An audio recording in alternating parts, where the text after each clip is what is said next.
Ang malamig na hangin ay parang nagpapaalala na malapit na ang Pasko. Ang makitit na kalye kung saan nakatira ang aking pamilya ay puno ng palamutim nga parol na may kulay dilaw at pula at mga ilaw na nakabitin sa bawat haligi. Ang ingay nga motorsiklo na dumadaan ay mas masaya kaysa karaniwan, isang kasiyahang nararamdaman sa araw na naniniwala kang malapit nang magbago ang iyong buhay. Ang pangalan ko ay Elena, 24 na taong gulang, at nagtatrabaho bilang legal consultant na espesyalista sa pagrerepaso ng mga kontrata para sa isang kumpanyang nag-alok ng pang-industriyang kagamitan. Medyo maingat ang aking trabaho, sanay na ako sa pagbabasa ng malilit na letra, pagsusuri ng kondisyon, at pagkakasunod-sunod ng lahat ng bagay. Ang pagkakaiba lamang ay ang anumang kontrata ay may malinaw na mga termino, ngunit ang puso ng tao ay madalas na walang kasamang nga karagdagang sugnay. Si Javier, ang aking asawa, ay 25 taong gulang at isang technician ng air conditioning. May magandang ngiti si Javier at isang tahimik na hitsura na nagpapaganda sa lahat. Isang mabuting lalaki, responsable at magalang. Nakilala ko si Javier nang kailangan ng aming kumpanya na ipaayos ang sistema ng aircon. Noon ay nagmamadali ako dala ang isang tumpok nga dokumento. Ang mukha ko ay pilit na nakatangi katulad ng isang lubid ng gitara. Nang makita niya akong nagmamadali, sinabi niya sa natural na paraan, "Miss, umurong kayo ng konti o baka madulas kayo at masaktan." Iyon lamang at naalala ko pa rin ito. Si Javier ay hindi uring lalaking madaldal, mas kilala siya sa malilit na kilos. Bumibili siyang halo-halo kapag nag-overtime ako. Tinutulungan niya akong ilabas ang aking motorsiklo para hindi ito mabali at pinapaalalahanan niya akong isuot ang aking helmet. Ang mga maliliit na bagay na itinuturing ng karamihan na walang halaga para sa isang babaeng malayo sa tahanan katulad ko, parang angkla ang mga ito. Iba ang aking mga magulang. Ang aking ama, si Manuel, ay isang taong hindi maraming salita ngunit may malaking intuition. Ang aking ina, si Carmen, ay mas malambot ngunit lubhang maingat at organisado. Sa unang pagkakataon na pumunta si Javier sa aming bahay, maingat na tinanong siya na aking ina, "Pagkatapos ng kasal, saan kayo titira?" Sumagot si Javier ng walang palaisipan, "Mag-isa na kami." Ayokong magpasakit si Elena. Tumingin sa akin ang aking ina na parang nagtatanong, "Narinig mo ba iyon?" Nang araw ng kasal, naghanda ang aking pamilya ng isang malaking handaan para sa mga kamag-anak. Ang mga mesa ay puno ng mga putaheng tipikal na Pilipino, lechon na baboy, kare-kare, sinigang na hipon, pancit, at iba't ibang ensalada. Ang mga matatanda ay nag-usap ng mga lumang kwento, ang mga bata ay nagtatakbuhan, at ang mga tawa at kwentuhan ay pinuno ang kapaligiran tulad ng isang Paskong palengke. Nakasuot ako ng aking wedding gown na may eleganteng pag-ayos ng buhok. Nakikinig ako sa musika na may halong kagalakan at kabahan sa puso. Nasa tabi ko si Javier. Medyo nanginginig ang kanyang kamay ngunit sinisikap niyang ngumiti. Tiningnan ko siya at sinabi sa aking sarili, "Sige, kung mag-asawa ay nagtutulungan, maaring tumigas kahit ang dagat. Walang dapat ikabahala." Ngunit ang sandaling pinaka-nagpakalmain sa akin ay nang lumabas ang aking biyenang babae. Si Isabel, ang ina ni Javier, ay pumasok sa sala na may eleganteng damit na maitim na lila at isang simpleng kuwintas na perlas. Ngumiti siya ng bukas. Ang kanyang masalita ay matamis na parang pulot. "Ay Elena, napakamasayang mukha mo. Mula ngayon, sa aming tahanan, mamahalin kita tulad ng sariling anak." Pagkatapos nito, hinawakan niya ang kamay nga aking ina at pinigaan ng malakas na parang magkakilala sila sa mahabang panahon. Kahit sino na nakakita ay tatango, "Anong swerte, isang maunawain na biyenan." Tumango rin ako, sapagkat sino ang hindi gustong maniwala sa kabutihan, lalo na sa araw ng iyong kasal.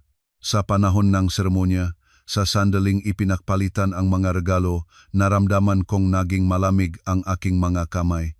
Inabot ng pamilyang lalaki ang mga napagasunduang regalo, kabilang ang isang mahalagang koleksyon ng solidong gintong alahas. Ang ginto ay kumikislap sa ilalim ng mga ilaw, mabigat sa aking mga pulso na parang patutu sa harap ng makabilang pamilya. Nagbiro ang aking mga tita, anong swerte, mabuting manugang at may biyenang nakmamahal pa. Ngumiti ako ngunit malakas ang tibok ng aking puso. Hindi ko nangahas na ituring ang aking sarili na mapalatnais ko lamang ng kapayapaan. Si Carlos, ang aking kuya, ay nakatingin sa akin mula sa malayo. Hindi siya maraming salita, kumindatan lamang siya sa akin. Kung kailangan mong anuman, tawagan mo ako.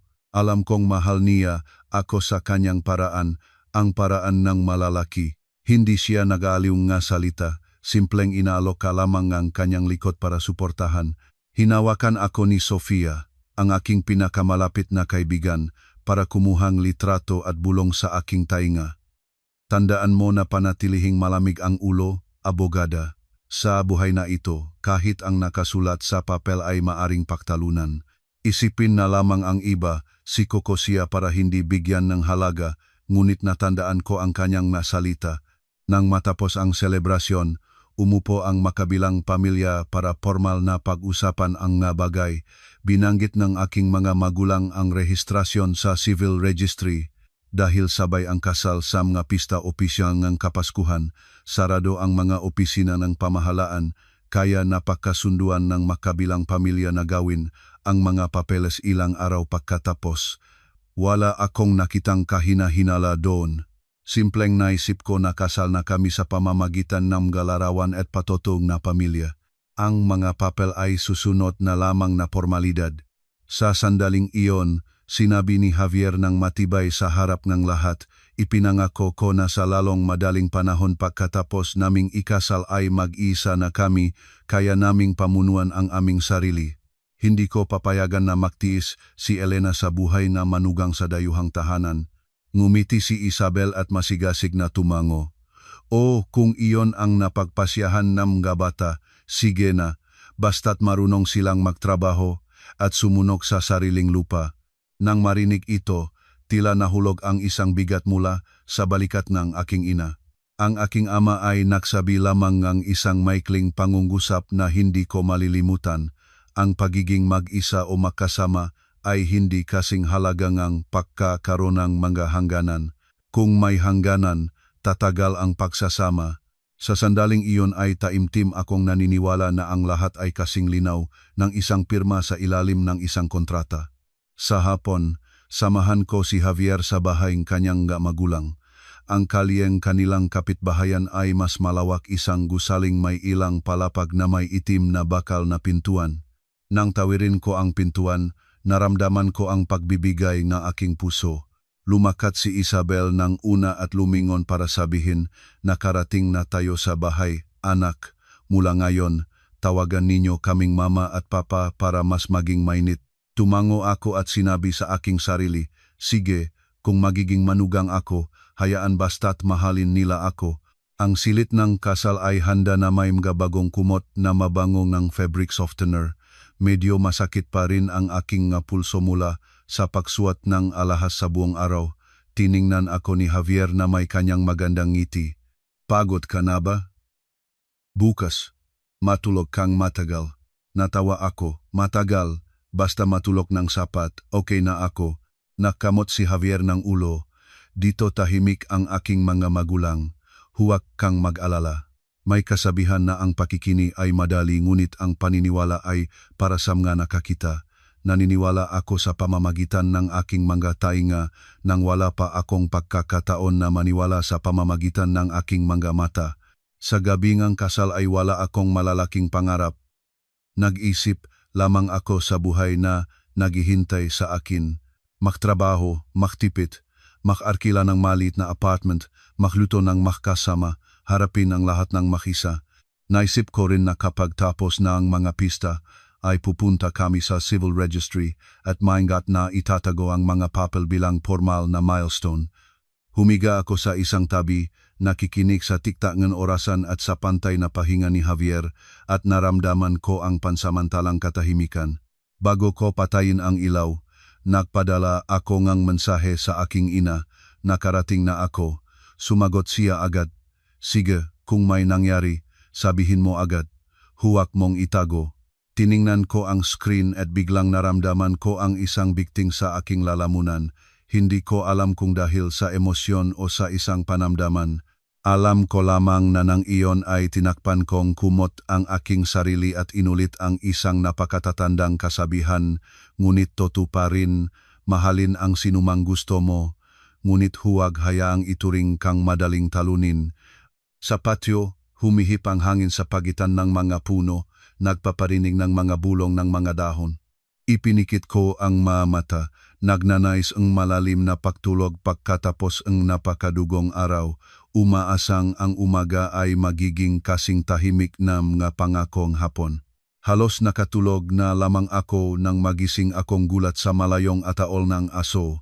Maliwanag na ang orasan sa dingding, lampas na ang hating gabi. Lumingon ako at nakita si Javier na natutulog pa rin na bahagyang nakabukas ang bibig. Ang kanyang mukha ay kasing payapa ng unang pakita ko sa kanya. Bumuntong hininga ako habang sinisikap na pakalmahin ang sarili. Nakakapagod ang araw ng kasal para sa lahat. Bukas ay isa pang araw. Kinabukasan, nagising ako ng alas 7. Para sa akin, alas 7 ay isang malaking pagsisikap na dahil ang araw ng kasal ay isang maraton mula umaga hanggang gabi at pakiramdam ko ay parabang umakyat ng 10 palapag ang aking mabinti. Lumabas akong kwarto para kumuha ng tubig at nakita si Isabel na nakaupo na sa mesang hapagkainan, nakaayos ang buhok at may kakaibang gising na ekspresyon. Tiningnan niya ako mula ulo hanggang paa nang uminhiti. Gumising ka na, dito maagang gumihising. Kaugalian ng bahay ito. Tumango ako habang sinisikap na mapanatili ang masayang tono. Sa sandaling iyon, lumabas si Javier na humihikap. Lumingon si Isabel sa kanyang anak at ang kanyang tinig ay ganap na bumaba. Javier, maghugas kang mukha at kumain. Pinainit ko na ang pagkain. Nanatili akong nakatayo sa pagitan na dalawang pangungusap na iyon. Napakiramdam ko ay parang bisita, habang pakiramdam ding parang empleyado. Hindi alam kung saang grupo ako nabibilang. Ang almusal ay hindi naman kalakihan, tinapay lamang na may itlog at ilang kutsarang langis ng niyog. Ngunit mapansin ko kung paano nagtatalaga si Isabel ng mga gawain sa pamamagitan ng kanyang tingin. Hindi niya sinabi, "Anak, tulungan mo ako." Simpleng tiningnan niya ang kawali, pagkatapos ay ang lababo, at pagkatapos ay ako. Hindi na kailangan ng mga salita ang titik na iyon. Ang isang taong kulang ang tiwala sa sarili ay agad na magsasagawa ng mabagay para maging mabuti ang loob. Wala akong tutol sa pagtatrabaho. Ang inis ko ay ang pakiramdam na itinuturing na bilang katakdaan. Natapos si Javier sa pagkain at tumayo para bumalik sa kwarto. Sinabi ni Isabel sa kanyang likuran, "Naipaliwanag mo ba sa iyong asawa na sa mga araw na ito dito ay kailangang mag-angkop sa mga oras? Ang pagsasama ay nangangahulugang sumusunod sa karaniwang nga alituntunin." Tumango si Javier at lumingon sa akin na may anyiting na ginayang. "Huwag mong pansinin ang aking ina, sanay na siya sa ganun." Tumango ako, ngunit sa aking isipan ay nagingay ang isang pariralang madalas kong ginagamit sa aking trabaho. Ang kaugalian ay hindi isang legal na katwiran para malusot ang mga hangganan ng ibang, ngunit hindi ko ito nasabi. Naisip ko na una pang araw ko ito at ang pakikipagtalo ay magpapakita sa akin na parang isang palaban na manugang. Malapit sa tanghali, dumating ang mga kamag-anak ng pamilya ng aking asawa para bisitahin. Isang kapitbahay din ang dumungaw sa pintuan ng umingiti. Ang bagong manugang, kay cute. Numiti at nagbati ako, medyo nangganggalu mata, na paranggang bahay ng aking magabienan ay isang entablado, at ako ang sentro ng pansin. Ayoko nang ganun. Lahat ay umupo para uminom ng merienda at pag-usapan ang kasal. Nagtatanong ang isa, "Hoy, narehistro na ba kayo?" Ngumiti si Javier, "Hindi pa, tita. Pista pa naman. Maglalaan na kami ng ilang araw." Agad na pumasok si Isabel. "O siya, papel lang iyon. Ang mahalaga ay kasal na sila, nasa bahay na, at alam ngang lahat na mag-asawa sila.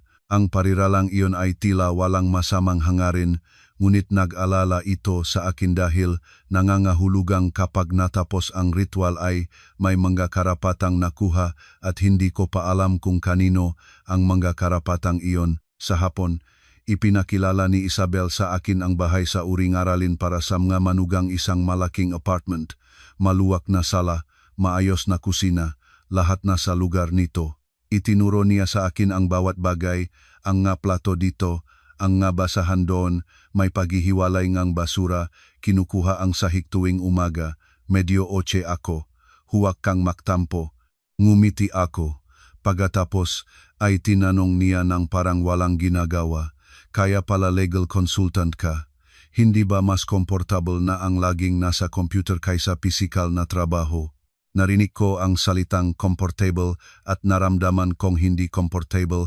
Ang aking trabaho ay hindi nangangailangan ng pagbubuhat ng mabibigat na bagay, ngunit ibang uri ngang presyon ang nararamdaman. May mga araw na ilang oras akong nakapanatili ng titik sa screen dahil ang isang pagkakamali sa isang sugnay ay maaring makapagpababa ngang malaki sa kumpanya. Nais kong ipaliwanag ito, ngunit tumahimik ako dahil alam ko na kung minsan ang matao ay hindi nagtatanong para maunawaan, nagtatanong para mailagay ka sa isang kahon. Sa pagsapit ni gabi, inakay ako ni Javier sa balkon para kumuha ni hangin. Ang hangin ni gamay nila ay hindi naman malamig, malamig lamang ng bahagya. Tumingin ako sa kalye habang nakikinig sa ingay ng mega sasakyan at naramdaman kong medyo nagpakalma. Mababang boses na tinanong ko siya, naalala mo pa ang pangako nating mag-iisa tayo, di ba? Hinaplos ni Javier ang aking kamay ng may matibay na boses. Siyempre naalala ko, huwag kang mag-alala. Pagkatapos ng pista ay aayusin ko na iyon. Tiningnan ko siya habang nahahanap ng katiyakan sa kanyang mga mata. Si Javier ay mabait pa rin, malambot. Ngunit kung minsan ang kanyang kalambutin ay parang tubig na kakapresko, ngunit kumikilos din sa pagitan ng mga daliri sa anumang sandali. Nang gabing iyon ay tinawagan ko ang aking ina. Kumusta ka ron, anak? Tanong niya. Ngumiti ako. Ayos. Normal. Medyo oche lang ang aking biyenan. Tumahimik ang aking ina ng ilang segundo at pagkatapos ay mabagal na nagsalita. Sige, kung oche lang, matitiis. Ang masama ay kapag ang isang tao ay oche sa mga bagay na hindi dapat. Naunawaan ko ang sinasabi niya. Oh mama, sabi ko ng mababang boses at nagbabang tawag. Nanatili akong nakatingin sa mga gintong alahas na nakatago sa isang maliit na supot sa loob ng aking maleta. Hindi ko muling sinwat ang mga ito dahil mabigat ang mga ito at hindi comfortable. Naisip ko na ang mga bagay na may halaga ay mas mainam na maingat na itago, ngunit ang maingat na pag-ingat ay iba sa pagbibigay sa iba para ipanatili. Sinabi ko sa aking sarili na hindi dapat masyadong mag-alala, ngunit pagkatapos ay pinagalitan ko ang aking sarili.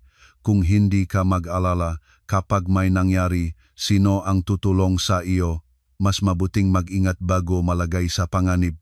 Binuksan ko ang aking telepono at sinuri ang larawan ng kasal. Hindi dahil sa kawalan ng tiwala, kundi dahil itinuro sa akin ng aking propesyon ang isang napakadirektang bagay. Para mapangalagaan ang iyong pag-ari, kailangan mong makaroon ng katibayan. Lumingon ako at nakita si Javier na nakahiga na nakatingin sa kanyang telepono at ngumingiti sa isang bagay na kanyang nakikita. Tinanong ko siya, bukas, magagawa ba nating gumawa ng isang bagay? Sumagot si Javier, bukas ay pista. Manatili ka na sa bahay at matulog ng kaunti pa. Sige, sabi ko. Tinakpan ko ang aking sariling kumot habang sinisikap na makatulog, ngunit may kakaibang pakiramdam ako, parang nakatayo ako sa harap ng nakaraang pintuan at sa likod ng pintuan na iyon ay may naghihintay sa akin. Hindi ito mga sigaw away, kundi isang hindi nakikitang patakaran na malapit ng kumuyom sa paligid ng aking lig sa anumang sandali, at wala akong ideya na ang patakarang iyon ay tatawag sa aking pintuan sa isang oras na hindi itinuturing ng sinuman na normal. Ang makatok sa pintuan ay hindi magalang, isang malakas, maritmo at nagmamadaling palakpak, na parang kung hindi bubuksan ay bibiyakin na ang pintuan. Nakatayo ako ng gulat na may nagpapabilis na puso. Sa labas ay madilim pa rin. Sa kwarto ay ang mahinang liwanag lamang ng pasilyo ang pumapasok sa ilalim ng pintuan. Iniunat ko ang kamay at kinuha ang aking telepono. Ika-4 ng umaga at 7. Isang kaisipan lamang ang dumaan sa aking isipan. Nasusunok ba? Kaagad pagkatapos nito, ang boses ni Isabel ay tumagos sa pintuan mataas na gunit malinaw. Gumising na kayo. Pababa sa kusina. 6:00 lalabas ang tatay ninyo para maglaro ng mahjong at kailangan niyang kumain muna. Umupo ako ng tahimik ng 1 segundo, hindi sa takot, kundi sa pagkagulat. Kahapon sa kasal, lahat ay ngiti at pangako na mamahalin niya akong parang sariling anak. At isang gabi pa lamang pagkatapos, tinatawag na niya ako tulad ng roll call sa isang kwartel. Lumingon ako kay Javier. Natutulog siya sa isang tabi. Dahan-dahang tinuktok ko siya. Javier, humising ka. Ang iyong ina. Nagbulungan siyang isang bagay. Nagtalop pa ang higit sa kumot at nagsalita ng may antok na boses. Ano, mahal? Muling tumuktok ang mga katok sa pintuan. Mas malakas na ngayon. At ang susunod na pangungusap ni Isabel ay ang pumiglas sa akin. At ang maalahas ng kasal kahapon ibigay mo sa akin para may panatili ko. Mga bata pa kayo at maraming pagkakamali. Mawawalan ninyo ang maito. Dito sa bahay nako ang mag-ingat, mas ligtas. Pinigaan ko ang aking telepono sa aking kamay. Napakiramdam ko ay naglagay ng malaking bato sa aking dibdib. Hindi ako isang taong nagbubunga ng imahinasyon, ngunit hindi rin ako naif. Ang pagangkin nga alahas kasal sa pamamagitan ng dahilang ito sa ika-4 ng umaga ng unang araw. Hindi na yon usapin NG seguridad, iyon ay usapin NG kapangyarihan. Tumayo ako at lumapit sa pintuan, ngunit hindi ko ito binuksan ng lahat. Bahagya ko itong binuksan ng isang dako, hindi dahil gusto kong maging maikting, kundi dahil ayoko na makita ang buong pasilyo sa aking damit pantulog, gusot, ginising ng sigaw, parang isang katulong. Nakapaligid si Isabel, may matalas na mga mata at kamay sa baywang. Ang kanyang tingin ay hindi para sa isang manugang, iyon ay para sa isang taong susukuan. Nilunod ko ang laway, sinisikap na mapanatili ang pagkakontrol. Mama, napagod na ako. Ika-4 pa lamang ng umaga. Maari bang matulog pa ako ng kaunti kung maaari? Bahagyang ngumiti siya. Sa bahay ngayong ina nasanay ka sa maayos na pamumuhay. Dito may mga alituntunin at ang mga alituntuning ito ay ganito. Pagkatapos ay tinuro niya ako. Bumaba sa kusina at ibigay ang maalahas para may panatili ko. Sinasabi ko sa iyo para malaman mo at hindi na kailangang ulitin. Narinig ko ang salitang maalituntunin at nakaramdam ng panginginig. Kadalasang sinasabi na kung saan ka man naroroon, gawin ang nakikita mong ginagawa, ngunit anong kaugalian ang nagutos sa isang tao na isuko ang kanyang nga pag-aari na parang masusing bahay. Pinananatili ko ang aking boses na mahinahon, ngunit sa pagkakataong ito ay hindi na ako umatras. Mama, tutulong ako sa kusina, ngunit ang maalahas ng kasal pakiusap, hayaan mo akong ingatan ang maito. Matanda na ako at alam ko kung paano alagaan ang aking mabagay. Nagelo ang kapaligiran, nakita ko kung paano kumibot ang mga mata ni Isabel na parang ang aking pag-iingat sa mga ito ay isang sampal para sa kanya. Ano ang sabi mo? Ibinaba niya ang kanyang boses, ngunit ang tono ay mas intimidating pa. Ang nga alahas ng kasal na pumapasok sa bahay na ito ay sa bahay na ito. Ano ang masama sa aking pag-ingat sa mga ito? Naramdaman ko ang tuyong lalamunan. Hindi ang pangungusap na iyon ay kaswal, iyon ay isang deklarasyon ng intensyon. Lumingon ako at pumasok sa kwarto nang hindi na nagpapatuloy ng talakayan sa pasilyo. May mga pag-usap na kung isasagawa mo sa may pintuan ay parang naglalagay ka ngang sarili mo sa mesa ngang operasyon para gupitin ka. Lumapit ako sa kama at mas malakas na tinuktok si Javier. Javier, gumising na. Hinihingi ng iyong ina ang maalahas ng kasal para ingatan niya. Nagbukas si Javier ng mga mata at tiningnan ako ng ilang segundo na parang hindi siya nakaunawa. Hindi ko siya pinayagang manatiling antok, dahan-dahan at malinaw na sinabi ko sa kanya, seryoso ako. Gusto ngang iyong ina ang mga alahas ngayon. Biglang umupo si Javier nang may gusot na buhok at pagtatakang mukha. Pinaktayo ko siya at dinala ko siya sa pintuan. Bahagya ko itong binuksan para makita niya ang kanyang ina na nakapaligid doon, para malaman niya na hindi ko ito ginagawa-gawa. Tumingin si Javier sa kanyang ina nang may boses na malapot pa sa antok. Mama, bakit tinatawag mo kami sa ganitong oras? Biglang lumingon si Isabel sa kanyang anak na may tono na parehong pagawing mabuti at aralin. Ganitong oras ang oras para gumising at magtrabaho. Nagdala kang babae dito para matulog na parang nasa hotel. Bukod pa rito, ang aking pag-ingat ng mga alahas ay normal. Ang bagong manugang ay hindi marunong mag-ingat ng mahahalagang bagay. Si Javier, na nerbiyoso, ay tumingin sa akin at pagkatapos ay sa kanyang ina at tulad ng aking kinatatakutan, pumili siya ng pinakamadaling landas. Sige, ingatan na ni Mama ang ito. Mas ligtas tayo. Wala namang kalakihan. Elena, parang pinatay ngang ilaw sa loob ko, hindi dahil sa pangungusap mismo kundi dahil sa wala namang kalakihan na kanyang sinabi na parang ito ay halatang bagay na parang ang aking pagtutol ay isang pagkakamali. Tiningnan ko si Javier. Ang aking boses ay mababa pa rin, ngunit ngayon ay malamig na ito. Sinabi mong wala namang kalakihan, kaya ang maalahas na iyon para kanino at tinong iyong ina. Nagbukas ang bibig si Javier para magsalita, ngunit natigil siya, tumingin siya sa kanyang ina na parang humihingi ng tagubilin. Agad na pumasok si Isabel nang walang oras para mag-isip. Kung inyong ito, ingatan ko para sa inyo, hindi ko ito aarestuhin. Sa bahay na ito, walang nagnanakaw sa sinuman.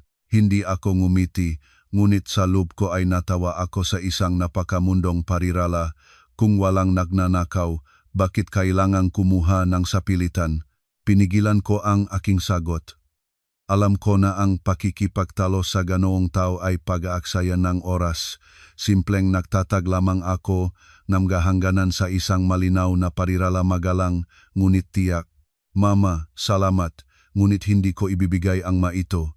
Ang maalahas ay pag-ari namin ni Javier at na akin, at ingatan ko ang ito. Kapag napagpasyahan naming ilagay ang ito sa bangko o sa isang ligtas na kahon, magpapasya na kami tungkol sa iyon.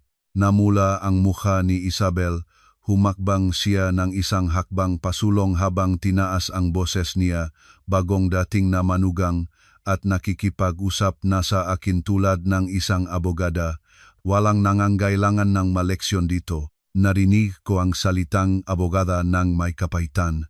Legal consultant ako. Sanay, samga, sugnay. Totoo iyon. Ngunit hindi ako gumagamit ng batas para takutin ang sinuman, pinoprotektahan ko lamang ang aking sarili.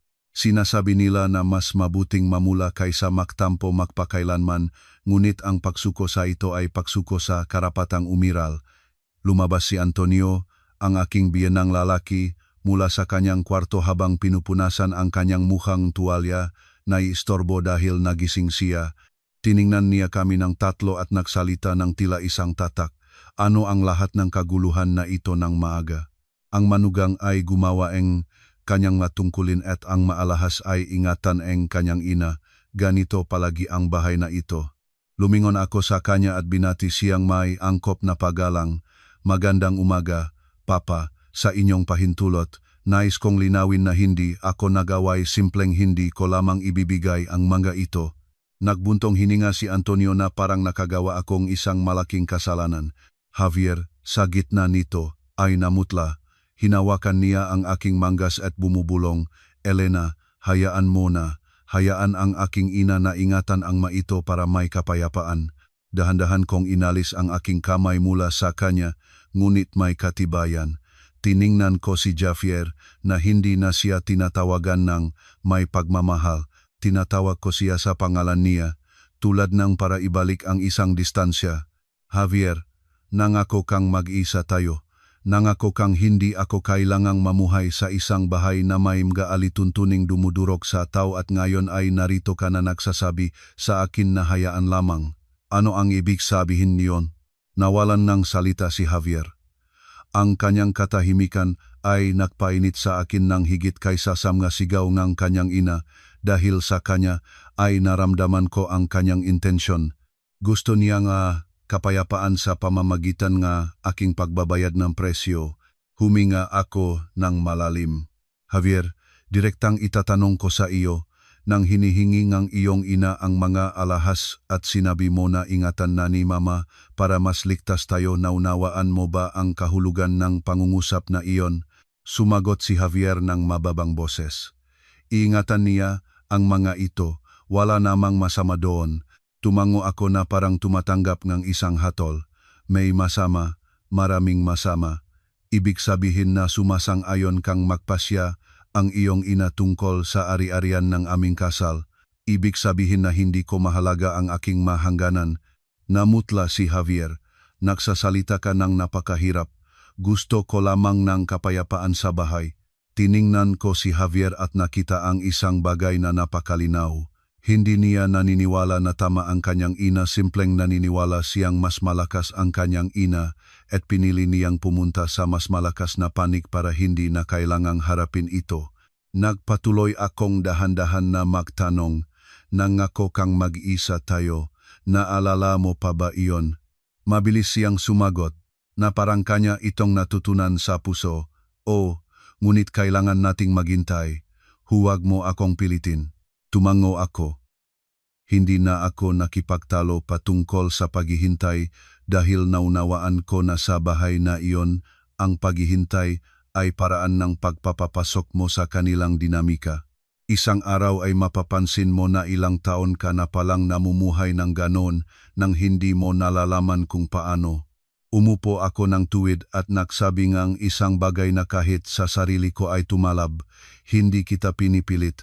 Kailangan ko lamang na maliwanag ka. Kung ikaw ay hindi magpoprotekta ng mga hangganan ng iyong asawa, gagawin ko ito para sa aking sarili. Tiningnan ako ni Javier na parang isang estranghero at bumubulong, parang naktatrabaho ka, hindi namumuhay. Nang marinig ko iyon, hindi ako nagalit. Naramdaman ko lamang ang kalungkutan. Kung hindi ako kumikilos na parang naktatrabaho, kakainin nila ako. Dito bawat isa ay may kanilang sariling maalituntunin. Kung wala akong sarili, matatalo ako. Lumingon si Javier at nagpalit ng posisyon muli na parang nais tapusin ang pag-usap. Ang katahimikang iyon ay para sa akin ang panghuling sagot. Hindi siya handang makasama ko sa sandaling lumitaw ang unang problema. Matapos ang 6:00, ang boses ni Isabel ay muling nakukulok mula sa ibaba, hindi na magalang tulad ng isang utos. Javier, bumaba ka na para kumain, at ang manugang ay bumaba rin. Kailangan nating mag-usap. Nakita ko si Javier na tumayo, nahugas ng mukha ng mabilis at nagsabi sa akin ng isang bagay na nagpainit sa akin. Subukang makipag-usap ng mas mahinahon, huwag mong saktan ang aking ina. Hindi ako sumagot, tiningnan ko lamang siya ng isang segundo. Sa aking isipan ay natunog ang isang payo ang aking ina. Ang pagiging mahinahon sa tamang sandali ay pagiging matalino. Ang pagiging mahinahon sa maling sandali ay pagiging tanga. Bumaba ako ngunit hindi para maging mahinahon, kundi para makita kung anong papel ang inihanda nila para sa akin. Maliwanag na ang sala. Nakaupo si Antonio sa pangunahing upuan na may tasa ng kape sa kamay at walang emosyong mukha. Nakaupo si Isabel sa harap na may tuwid na likod at isang tingin na tila may inihanda ng buong talumpati. Binati ko ang aking mabiyenan ng may angkop na paggalang. Magandang umaga, Papa. Magandang umaga, Mama. Hindi agad sumagot si Isabel. Sinuri niya ako mula ulo hanggang paa bago nagbitaw ng ang nga manugang ng iba pang mabahay kapag dumating sila ay magalang. Ikaw, unang araw pa lamang, ay rebelde ka na. Sino ang nag-aruga sa iyo ng ganon? Nagpanatili akong neutral na tono. Itinuro sa akin ng aking nga magulang na maging magalang at mapanatili rin ang aking nga hangganan. Tinabo ni Antonio ang kanyang tasa sa mesa. Mga hangganan. Anong mga hangganan? Kapag pumunta ka sa bahay ng iyong asawa, sumusunod ka sa mga alituntunin ng iyong asawa. Huwag dalhin dito ang mga kaugalian ng iyong sariling bahay. Tiningnan ko siya nang hindi pumapasok sa isang talakayan tungkol sa kanyang bahay o sa akin at natuon sa paksa. Oh, sir, Susunod ako sa mga alituntunin ng pamumuhay, ngunit ang ari-arian sa inyong pahintulot ay pamamahalaan namin bilang mag-asawa. Nagbigay si Isabel ng mapanghamak na tawa na may biglaang pagiging matamis at kahina-hinala. O, napakaganda ng iyong pagsasalita, pamahalaan ang inyong ari-arian. At bakit mo gustong ingatan ang mga alahas? Para kapag may nangyari ay maaari mong kunin ang maito at bumalik sa bahay ng iyong mamagulang. Ang pariralang iyon ay tulad ng isang karayom na direkta sa aking karangalan. Nakita ko si Javier sa tabi ko na nanginig ngunit nagpatuloy sa pagtahimik. Naunawaan ko, iyon ang script na inihanda nila magtanim ngang duda at gawing ako ang may intensyon. Hindi ako namula o nagdepensa sa pamamagitan ng mahabang talumpati, sumagot lamang ako ng maikli. Hindi ako pupunta sa kahit saan. Inaingatan ko lamang ang ari-arian ng aming kasal. Kumiling si Isabel ang ulo, nagpapanggap ngang pagmamalasakit. Ang mababae ngayon ay maraming salita ngunit sino ang makakaalam ngang kanilang iniisip. Talagang sasabihin ko sa iyo, matanda na ako at may karanasan sa mga tao. Sa karakter na ganyan ang hirap, mapapahamak ka sa buhay. Narinig ko mapapahamak ka at naramdaman ko ang isang panginginig. Iyon ay isang nakatakpang babala, ngunit malinaw. Kung hindi ako susuko, gagawin nila ang aking buhay na mahirap. Tumingin ako kay Javier na nakayuko. Direkta akong nagtanong sa kanya sa harap ng kanyang mamagulang ng walang pag-iikot. Javier, sabihin mo, sino ang gusto mong magingat ng mga alahas? Nagulat si Javier, tumingin sa kanyang ina, sa kanyang ama, at pagkatapos ay bumubulong, ang ina ko na. Tumango ako hindi para ipakita ang pagsang-ayon, kundi para itala ang katotohanan sa pulong pamilyang ito, ang aking boses ay minorya. Lumingon ako kay Isabel, mayroon pa ring paggalang ngunit may katibayan. Mama, narinig ko na, ngunit hindi ko pa rin ibibigay ang maito. Maaring magalit kayo sa akin, ngunit hindi ko isusuko ang aking ari-arian dahil sa takot sa galit. Malakas na nagsalita si Antonio. Ganyan ba ang pakikipag-usap mo sa iyong mabiyenan? Huminga ako ng malalim.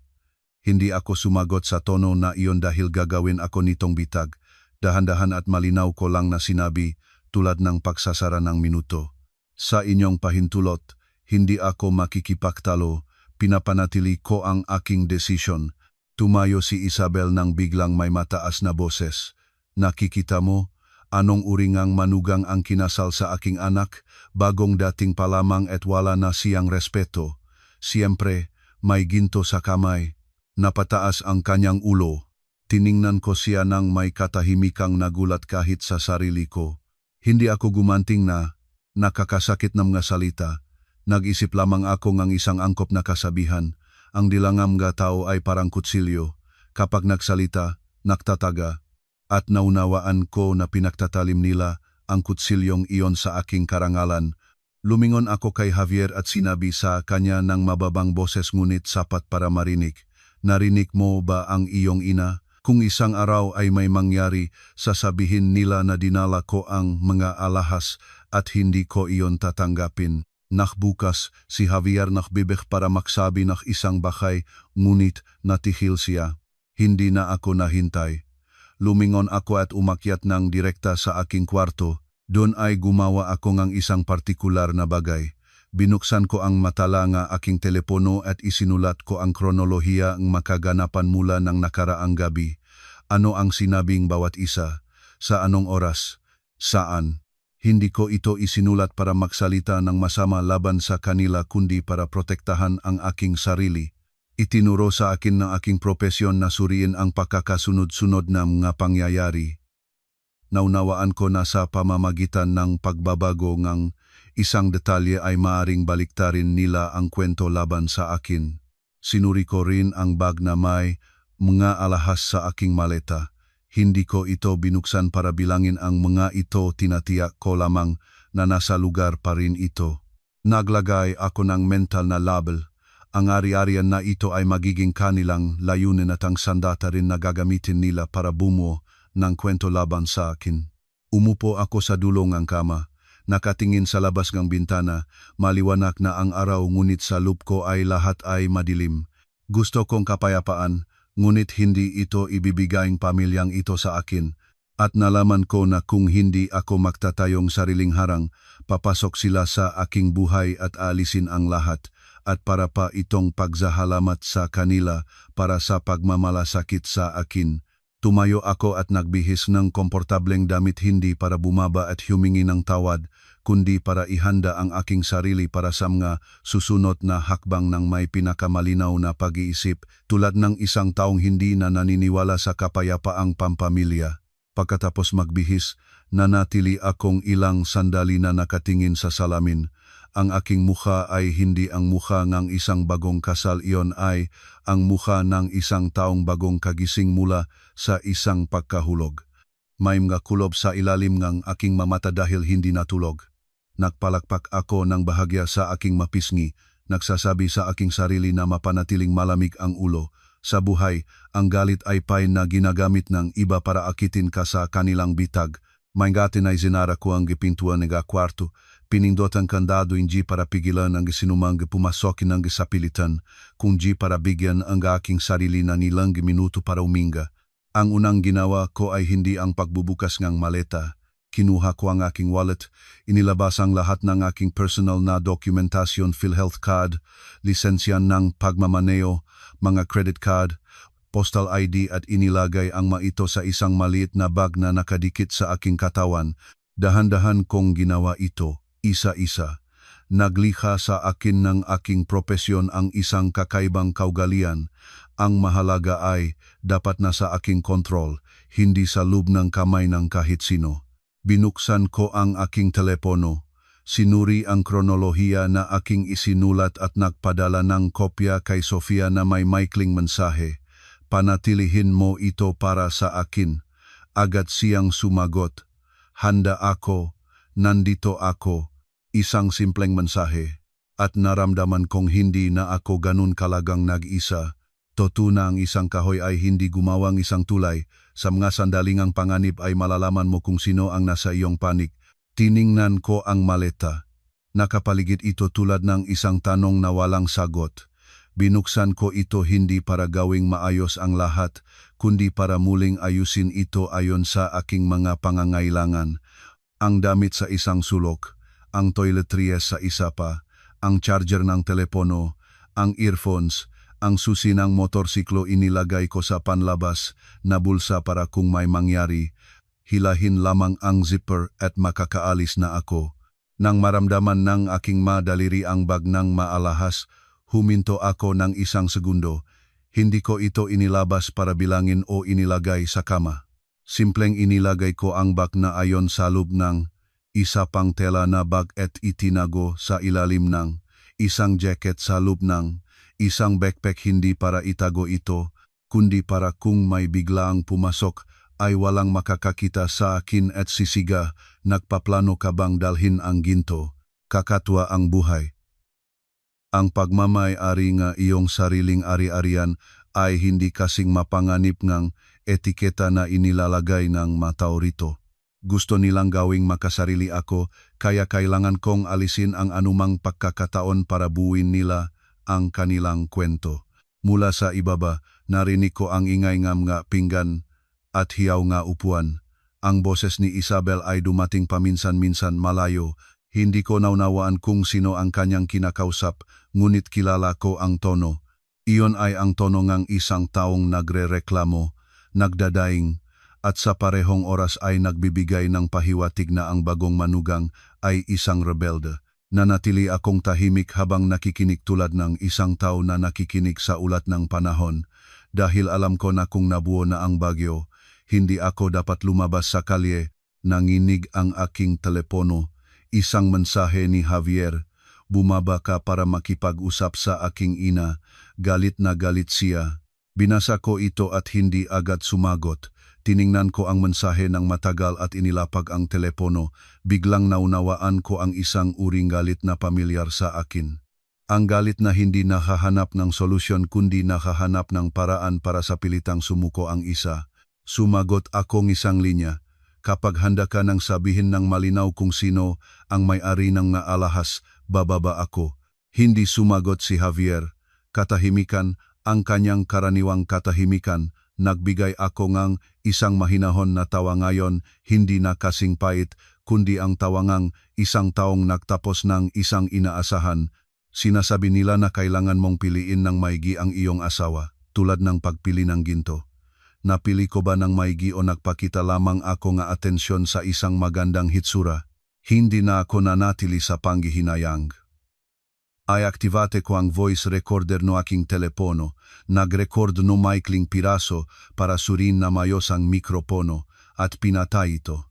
Kinasusuklaman ko ang paggawa nga mga ganitong bagay, ngunit lalo akong kinasusuklaman ang ideya na may akusa ng may kasinungalingan nang walang anumang may pagtatanggol ng aking sarili. Tulad ng karaniwang sinasabi, ang masalita ay nililipas ng hangin ngunit nananatili ang katibayan. Binuksan ko ang pintuan at sumilip sa pasilyo. Walang tao, bumaba akong tahimik sa hagdan. Mula sa reception hall ay lumihis ako patungo sa garahe. Nakita ko ang aking motorsiklo, sinuri ko ang maletero. Lahat ay nasa lugar. Nahinga akong may kaginhawaan. Nang lumingon ako, lumabas si Antonio mula sa sala. Nang makita niya ako, huminto siya. Tiningnan niya ako ng malamig, isang tingin na hindi nangangailangan ng masalita para magpigil. Manugang ka at nagtatago-tago ka. Ano ang ginagawa mo? Tanong niya ng mababang ngunit mabigat na boses. Pinanatili ko ang paggalang. Bumaba ako para kumuha ng tubig. Si Antonio ay nagpasiyang may bahagyang ngiti. Para sa tubig o nagpaplano para bumalik sa bahay ngayong mamagulang. Ang pariralang iyon ay isang hindi nakikitang sampal. Kinupit ko ang talingang bag ngunit nanatiling matatag ang aking boses. Wala akong pinaplano, gusto ko lamang maging mapayapa. Nagbigay siya ng mapanghamak na tawa. Kung gusto mong kapayapaan, sumunod ka sa iyong biyenan. Sa bahay na ito, ang sinasabi niya ay batas. Hindi ako nakipagtalo. Tiningnan ko lamang siya ng mahinahon. O sir, pakikinggan ko ang lahat ng makatuwirang bagay.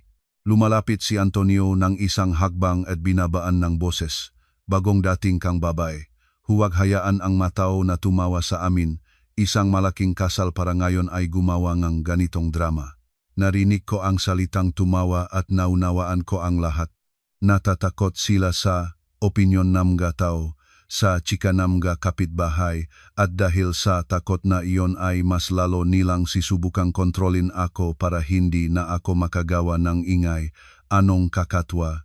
Sila ang gumawang problema at ngayon ay hinihingi nila ang aking katahimikan para mapanatili ang kanilang reputasyon. Tumango ako ng hindi na nagpapatalo. Nakalampas ako sa kanya at bumalik sa kwarto. Kailangan kong lugar na may saradong pintuan, may oras, may karapatang huminga.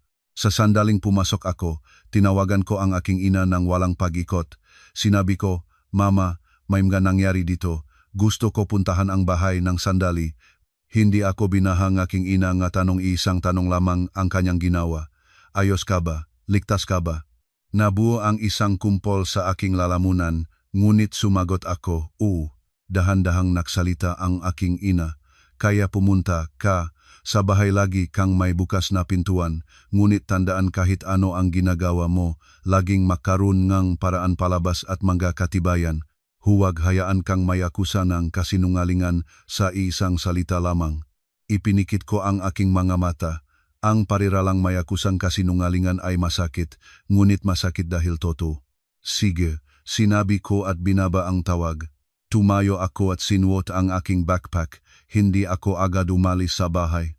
Sinuri ko muli ang lahat sa huling beses, mga dokumento sa itaas, telepono na may baterya, mga susi sa kamay, bangam nga alahas sa ilalim ng backpack, at higit sa lahat, malamig na ulo.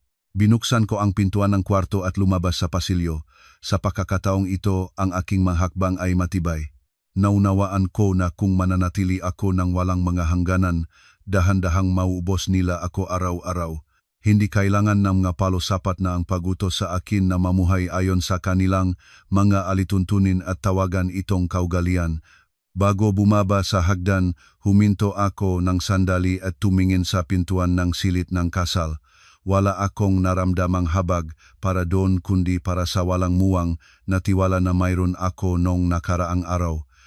Ngunit sige, matututo tayo mula sa mga pagkakamali.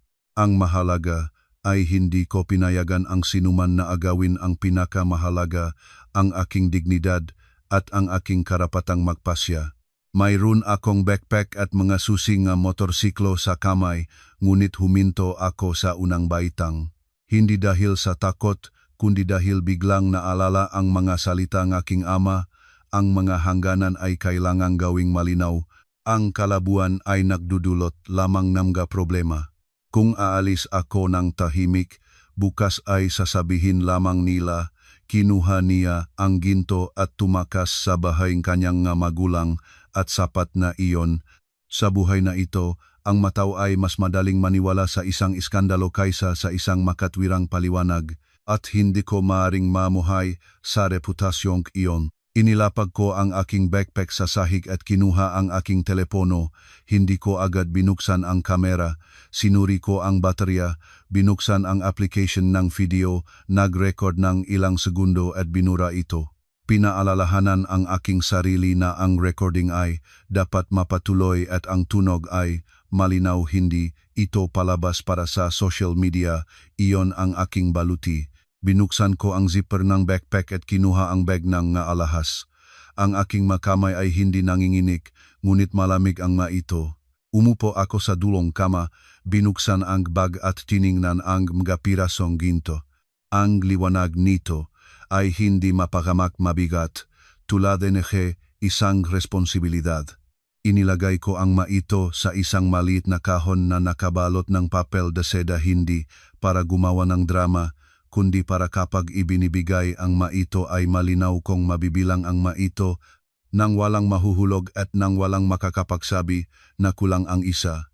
Sa sandaling handa na ang lahat, huminga ako ng malalim at lumabas sa kwarto. Ang hagdan ng bahay naking mabiyanan ay malinis. Bawat baitang ay makintab, ngunit ang kalinisan ng puso nga maari ay ibang kwento. Dahan-dahan akong bumaba, nakikinig sa mababang tunog ng telebisyon sa sala. Malamang ay binuksan ito ni Isabel para magbigay nga hitsura nga normalidad, ngunit alam ko na ito ang katahimikang nauna sa isang bagyo. Pumasok ako sa sala. Nakaupo si Antonio sa pangunahing upuan na may tasang kape. Si Isabel, katabi niya, ay tiningnan niya ako tulad ng isang rebelde na kailangang supilin.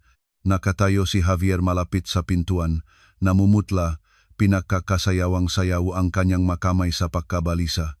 Inilagay ko ang kahon ng nga alahas sa mesa, malinaw ang lahat. Pagkatapos ay itinaas ko ang aking telepono sa taas ng aking dibdib at nagsimulang mag-record. Ang screen ay malinaw na nagpapakita na eksena ang aking mukha at ang kanila. Nagsalita ako ng dahan-dahan at malinaw, nang hindi itinaas ang boses o napatak ng isang luha. Ako si Elena. Ngayon, sa harap ng aking mabiyanan at ni Javier, nais kong malinaw na ibalik ko ang kabuang koleksyon ng maalahas ng kasal na ibinigay sa akin ng pamilya ng lalaki kahapon. Ilang pulseras at isang kuwintas na ginto, ibinabalik ko ang lahat. Wala akong pinapanatili. Nagulat si Isabel nang makita na nagre-record ako. Sinubukan niyang agawin ang aking telepono. Ano sa mundo ang ginagawa mo? Patayin mo iyan. Umatras ako ng isang hakbang habang hawak ng matibay ang telepono. Nang hindi nawalan ng kalmado ay sinabi ko sa kanya, Mama, nire-record ko ito bilang katibayan. Ibinabalik ko ang mga alahas ng may katapatan para walang makaakusa sa akin ng anuman. Nagbuntong hininga si Antonio. Ito ay mausapin ng pamilya. Bakit kailangang mag-record? Gusto mo ba kaming mapahiya? Tiningnan ko siya ng may pagalang. Ayokong mapahiya ang sinuman, gusto ko lamang protektahan ang aking sarili. Ibinabalik ko ang lahat para walang makapagsabing dinala ko ang ginto.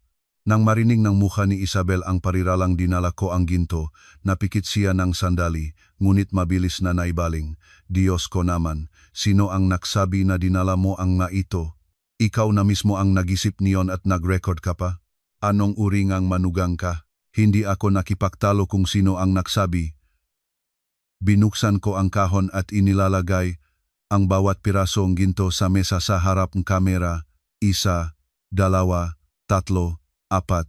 Iniisa-isa ko ang bawat piraso ng malapitan at pagkatapos ay kumuha ng pangkalahatang shot. Ginawa ko ito ng sistematiko, tulad ng paghahanda ng 1 minuto. Lumapit si Javier na may nanjinginig na boses. Elena, nakakaibig ito. Ano ang GCP ng na tao? Lumingon ako sa kanya at tumingin ng diretso.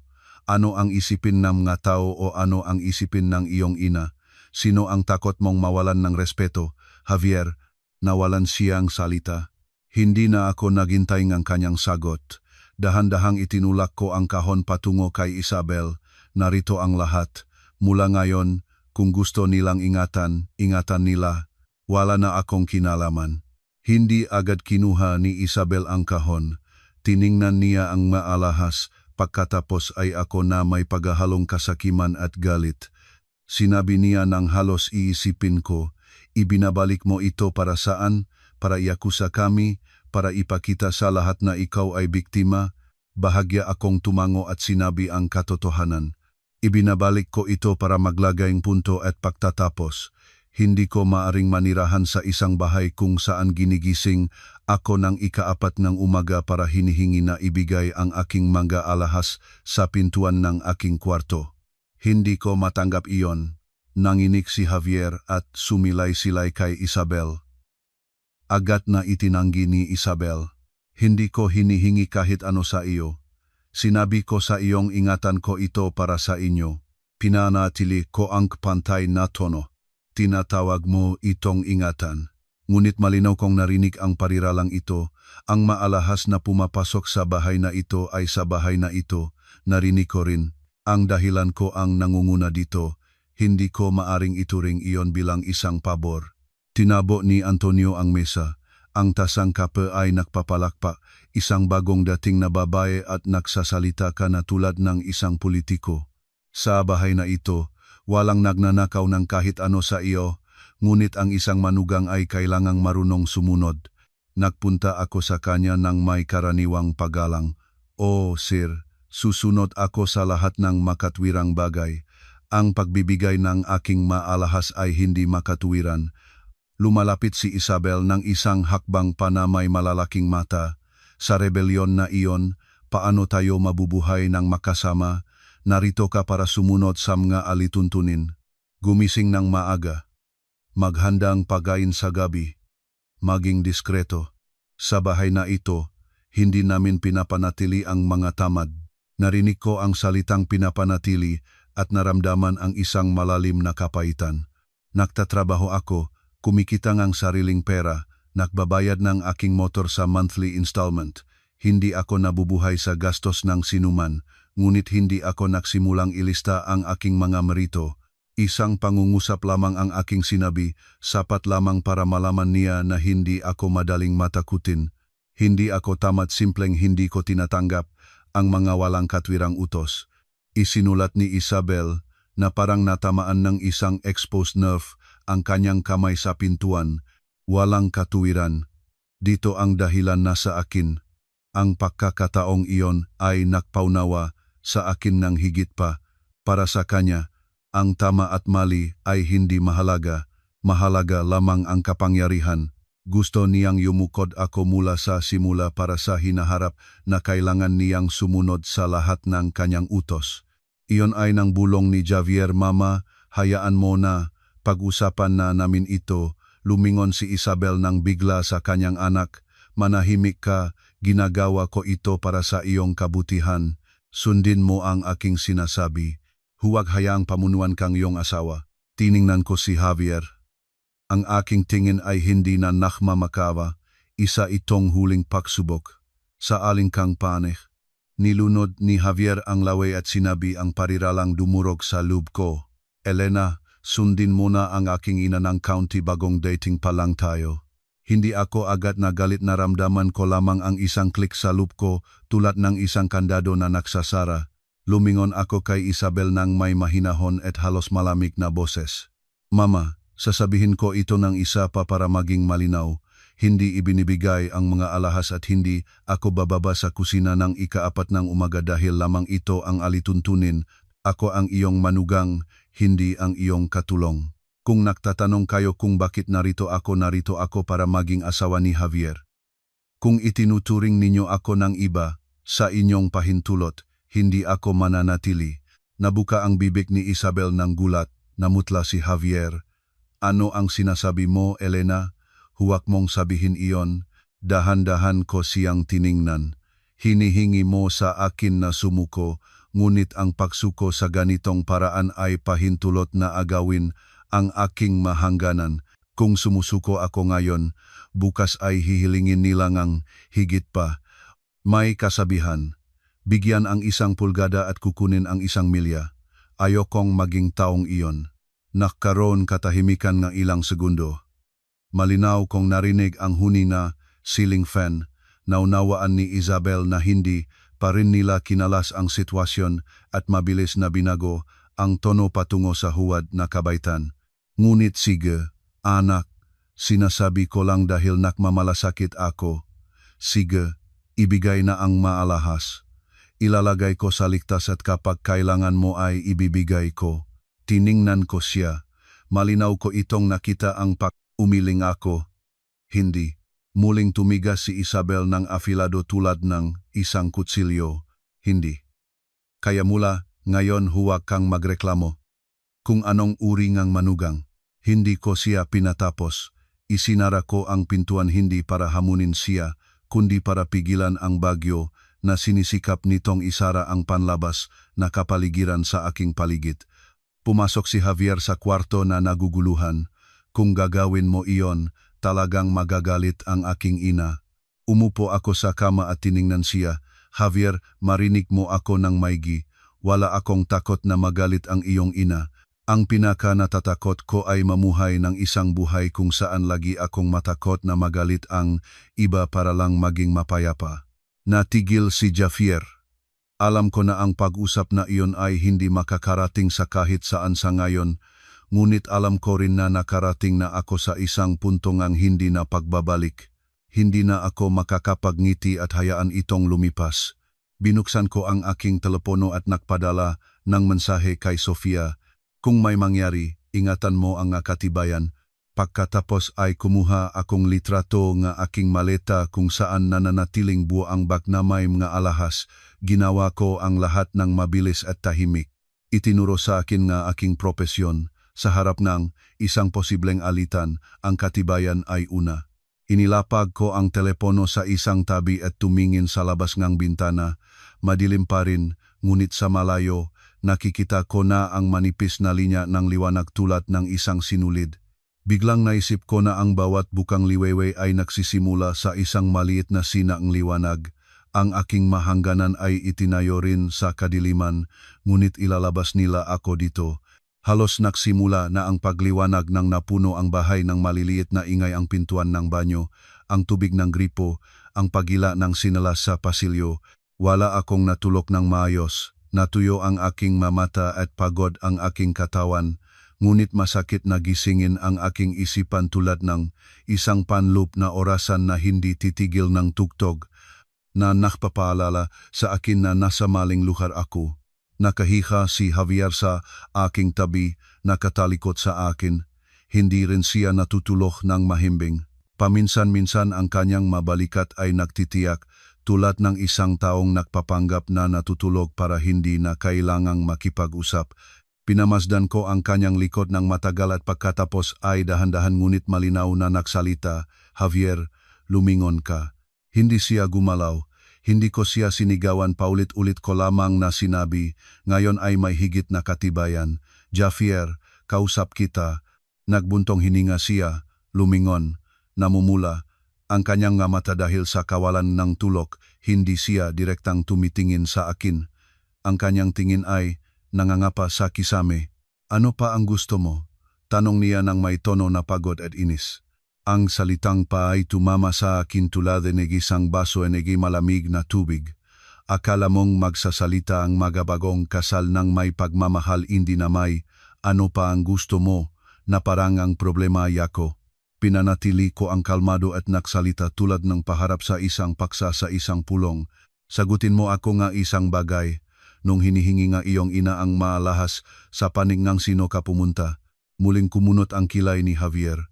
Ang aking ina ay matanda na, nagmamalasakit siya sa atin, hindi mo ba naiintindihan? Pinigilan ko siya na huwag magtago sa salitang nagmamalasakit. Tinanong ko kung sa paning mo sino ka pumunta. Javier sumagot. Nanatili siyang walang salita. Pagkalipas ng ilang oras, bumubulong siya, pumunta ako sa panig ng kapayapaan ng bahay. Nagbigay akong isang tawa ngunit ngayon ay isang mapait na tawa. Tiningnan ko siya. Ang kapayapaan bahay ay nangangahulugang tinatago ko ang lahat, di ba? Nagsimulang mabahala si Javier. Anong paraan ng pagsasalita iyan? Ngayon pa lamang nakarating ka sa bahay na ito at gumagawa ka na ng iskandalo. Hahatulan kang nga tao. Tama ang aking ina. Inda apa? Ano ang masama sa pag-ingat niya ng mga alahas? Tiningnan ko si Javier at nakita ang isang bagay na napakalinaw.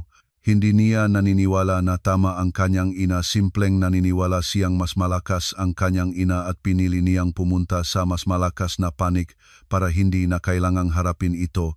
Nagpatuloy akong dahan-dahan na magtanong, nangako kang mag-iisa tayo, naalala mo pa ba iyon? Mabilis niyang sumagot, na parang kanya itong natutunan. Ngunit kailangan nating maghintay. Huwag mo akong pilitin. Tumango ako.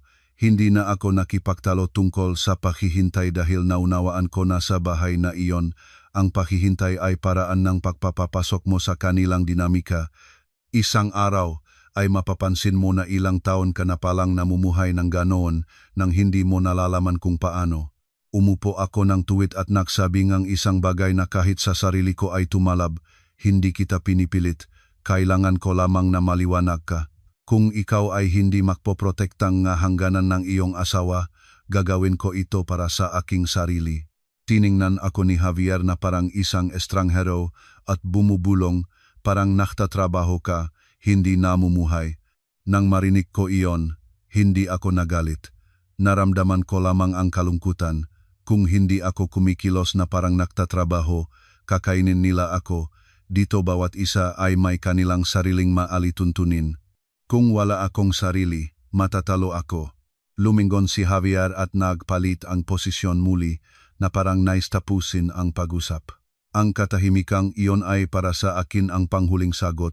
Hindi siya handang makasama ko sa sandaling lumitaw ang unang problema. Matapos ang alas 6, ang boses ni Isabel ay muling nakukulok mula sa ibaba. Javier, bumaba ka na para kumain at ang manugang ay bumaba rin. Kailangan nating mag-usap. Nakita ko si Javier na tumayo, nahugas ng mukha ng mabilis at nagsabi sa akin ng isang bagay na nagpainit sa akin. Subukan mong makipag-usap ng mas mahinahon, huwag mong saktan ang aking ina. Hindi ako sumagot, tiningnan ko lamang siya ng isang segundo. Sa aking isipan ay natunog ang isang payo nga aking ina. Ang pagiging mahinahon sa tamang sandali ay pagiging matalino. Ang pagiging mahinahon sa maling sandali ay pagiging tanga. Bumaba ako ngunit hindi para maging mahinahon, kundi para makita kung anong papel ang inihanda nila para sa akin. Maliwanag na ang sala. Nakaupo si Antonio sa pangunahing upuan na may tasa ng kape sa kamay at walang emosyong mukha. Nakaupo si Isabel sa harap na may tuwid na likod at isang tingin na tila may inihanda ng buong talumpati. Binati ko ang aking mabiyenan ng may angkop na paggalang. Sumipain ako ni Isabel ng tingin at pagkatapos ay napunta sa aking ina na may pinilit na ngiti. Paumanhin, Aling Carmen, ang makabataan ay impulsibo, ang aking manugang. Sumagot ang aking ina ng may bahagyang ngiti. Impulsibo man o hindi, umupo na tayo para linawin ito. Hindi hinawakan ni Antonio ang tubig, sumilay siya sa silyon at direktang tinanong, bakit kami tinawag ninyo? Tapos na ang kasal. Umalis ang manugang ng sarili niyang kagustuhan at nagre-record pang video para mapahiya kami. Hiya na kaming lahat. Nang marinig ko ang salitang hiya, nainit ang aking mukha, ngunit hindi ako nagsalita. Tiningnan ko ang aking ama. Inilapak niya ang kanyang tasa at dahan-dahan na nagsalita. Sinasabi ninyong nahihiya kayo. Maari bang sabihin ninyo kung ano ang kahihiyang iyon? Ang kahihiyang nagbalik ang aking ana ang maalahas at umalis pagkatapos na mapigilan siyang ibigay ang maito ng hating gabi, o ang hiya ay ang hindi tamang kilos ng inyong pamilya?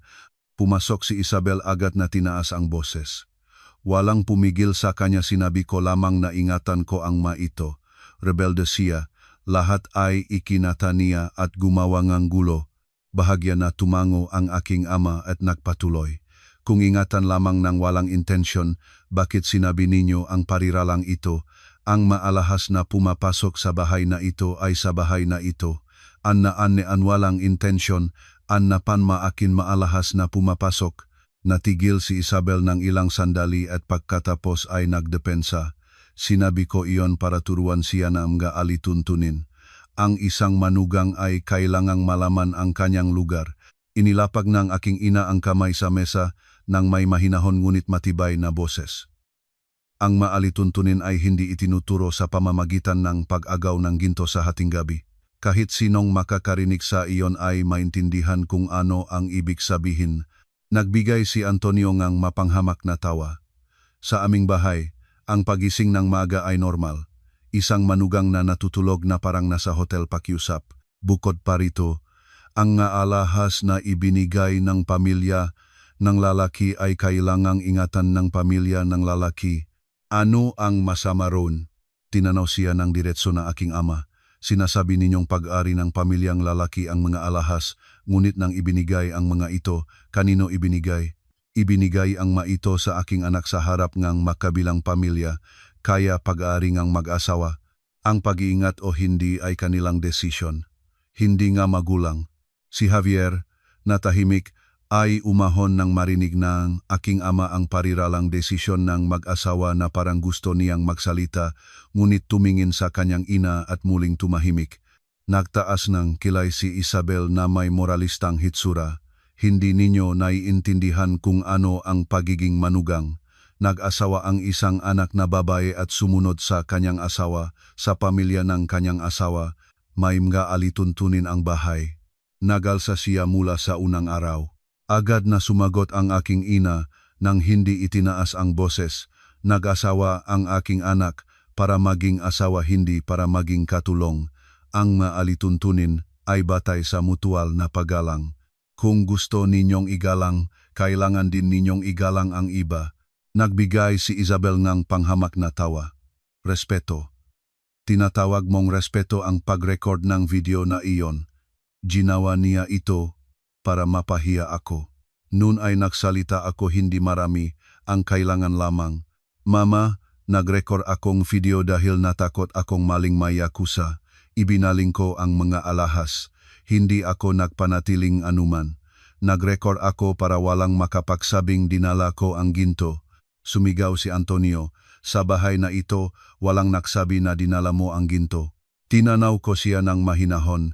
Hindi ko nangahas na sabihin kung sino, ngunit narinig na ako ng pahiwatik. Nag-ingat lamang ako. Naggamot sa lalamunan si Carlos, na tahimik sa lahat ng iyon at tumingin sa Isabel ng malamig. Ginang, mag-ingat sa inyong sinasasabi. Sa aming bahay, walang iminimbento. Sa bawat salitang sinabi ninyo, may katibayan kami. Nagelo si Isabel at lumingon kay Javier na naghahanap ng suporta. Nakikita mo, anak, ang inyong pamilya politik ay kulang ang respeto sa amin. Nakbunyi si Javier. Mama, pakiusap. Pinigilan siya ang aking ama. Tama na. Hindi ko kayo inimbitahan dito para iparating ang inyong sarili bilang mabiktima. Direktang itatanong ko sa inyo, handa ba kayong itigil ang panggigipit sa aking anak, humpay ang paglapastangan sa kanyang karangalan, at igalang ang mga desisyon ng mag-asawa? Agad na sumagot si Isabel. Hindi ko siya kinagalitan, siya ang nagtatampo sa lahat. Tiningnan siya ng diretso ang aking ina. Hindi ba ninyo sinabi ang pariralang ito? Kung ganyan ang karakter mo, sino ang mag-asawa sa iyo pagkatapos? Hindi ba ito sinabi ninyo? Nanahimik si Isabel, lumihis ang tingin ni Antonio, nakayuko si Javier. Ang katahimikang iyon ay isang pag-amin. Hindi na kailangan ng aking amang higit pa sinabi niya, isa-isa ang bawat salita. Kung hindi kayo makilala ang inyong pagkakamali, wala nang pag-usapan pa. Ibinalik ng aking anak ang nga alahas, itinuturing naming tapos na ang pakikipagsosyo na ito. Wala nang ugnayan sa pagitan ng dalawang pamilya. Biglang tumayo si Isabel, tapos na pagkatapos ng ganitong kalaking kasal, palagay ba ninyong posible itong tapusin ng ganun? Nang marinig ko iyon, nanginig, agad na tumayo ang aking ina. Ang boses niya ay hindi mataas ngunit pumutol sa hangin. Huwag nang ulitin pa ang pariralang iyon sa aming bahay. Ang aking anak ay hindi isang kalakal na maring samahan ng gabanta. Tumayo rin si Antonio, namumula ang mukha. Kaya ano ang gusto ninyo? Direktang tinanaw siya ang aking ama. Gusto kong kapayapaan, ngunit hindi sa kapinsalaan ng aking anak. Umalis na kayo. Sa oras na iyon ay tumingin si Isabel sa paligid na parang nakahanap ng isang kapitbahay na magiging saksi na siya ay pinaalis ngunit walang madla para sa kanyang palabas doon. Ninguso niya at hinahawakan si Javier para lumakat. Makikita natin kung sino ang matatalo. Tumingin sa akin si Javier ng huling beses. Ang kanyang nga mata ay nagpapakita ng paghahalong takot, pagsisisi at isang bahagyang kawalan ng kakayahan. Ibinalik ko ang tingin niya hindi ng may galit, kundi pagod. Naunawaan ko na sa kasal na ito ay hindi natalo ang isang tao dahil hindi alam kung saan sumuko. Natalo ito dahil kahit sumuko ako, hindi alam ngang kabilang panik kung kailan sapat na. Isinara ang pintuan. Umupo ang aking ina at nagbuntong hininga. Nanatili ang aking ama na tahimik ng sandali at pagkatapos ay nagsalita. Nakikita mo? Hindi sila naparito para ayusin ang anuman, naparito sila para magpataw ng kanilang sariling batas. Tumango ako. Wala na akong pag-asa na ang iisang usapan ay magpapaayos ng lahat. Isang bagay lamang ang malinaw sa akin. May mga taong kapag hindi nila nakuha ang pera, ay nakuha ang salita at kung hindi mo titigilan ang masalitang iyon, maari itong masaktan ng napakalalim. Isinara ang pintuan at ang katahimikang nahari sa bahay ay ganap na. Ang katahimikan ng mga taong nakaranas ng isang pag-usap kung saan lahat ay nakaunawa na walang pabalik.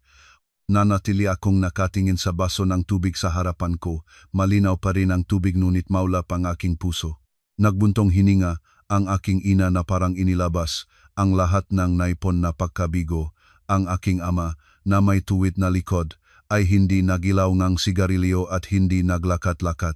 Simpleng nagtanaw lamang siya ang isang punto sa dingding. Ganun palagi siya, kapag mas galit, mas hindi nagsasalita. Si Carlos na nakasandal sa pintuan, ngumiti ng may pang-uyam. Nagplano silang pumarito para magdiktan kanilang nga batas, wala silang pakakataon. Hindi ako nagsalita, naramdaman ko lamang ang ugong sa aking mga tainga mula sa huling pangungusap ni Isabel. Lumampas ka na sa pintuan ng aking tahanan. Ang pariralang iyon ay marumi hindi dahil sa mga salita mismo, kundi dahil sa intensyon. Gusto niya akong sirain sa bigat ng chikangang nga kapitbahay. Ginagamit nila ang reputasyon para italika at pagkatapos ay tinatawag nilang moralidad. Tumingin sa akin ang aking ina ng mahinahon. Nagsisisi ka ba?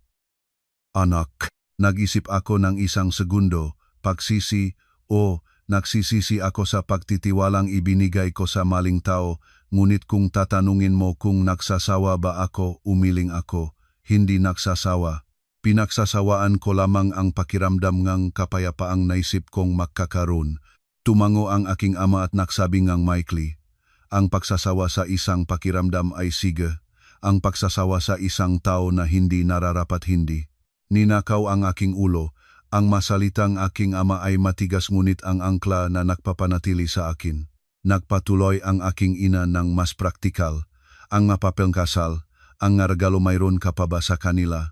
Umiling ako. Wala, mama, hindi ako nakuha ng anuman. Ibinalik ko ang maalahas at ang regalong kasal na ginawa sa akin. Hindi ko rin dinala ang mga ito. Pumasok si Carlos. Totu, kung maramot si Elena, hindi sana siya nag-record ng video na inibabalik ang ginto.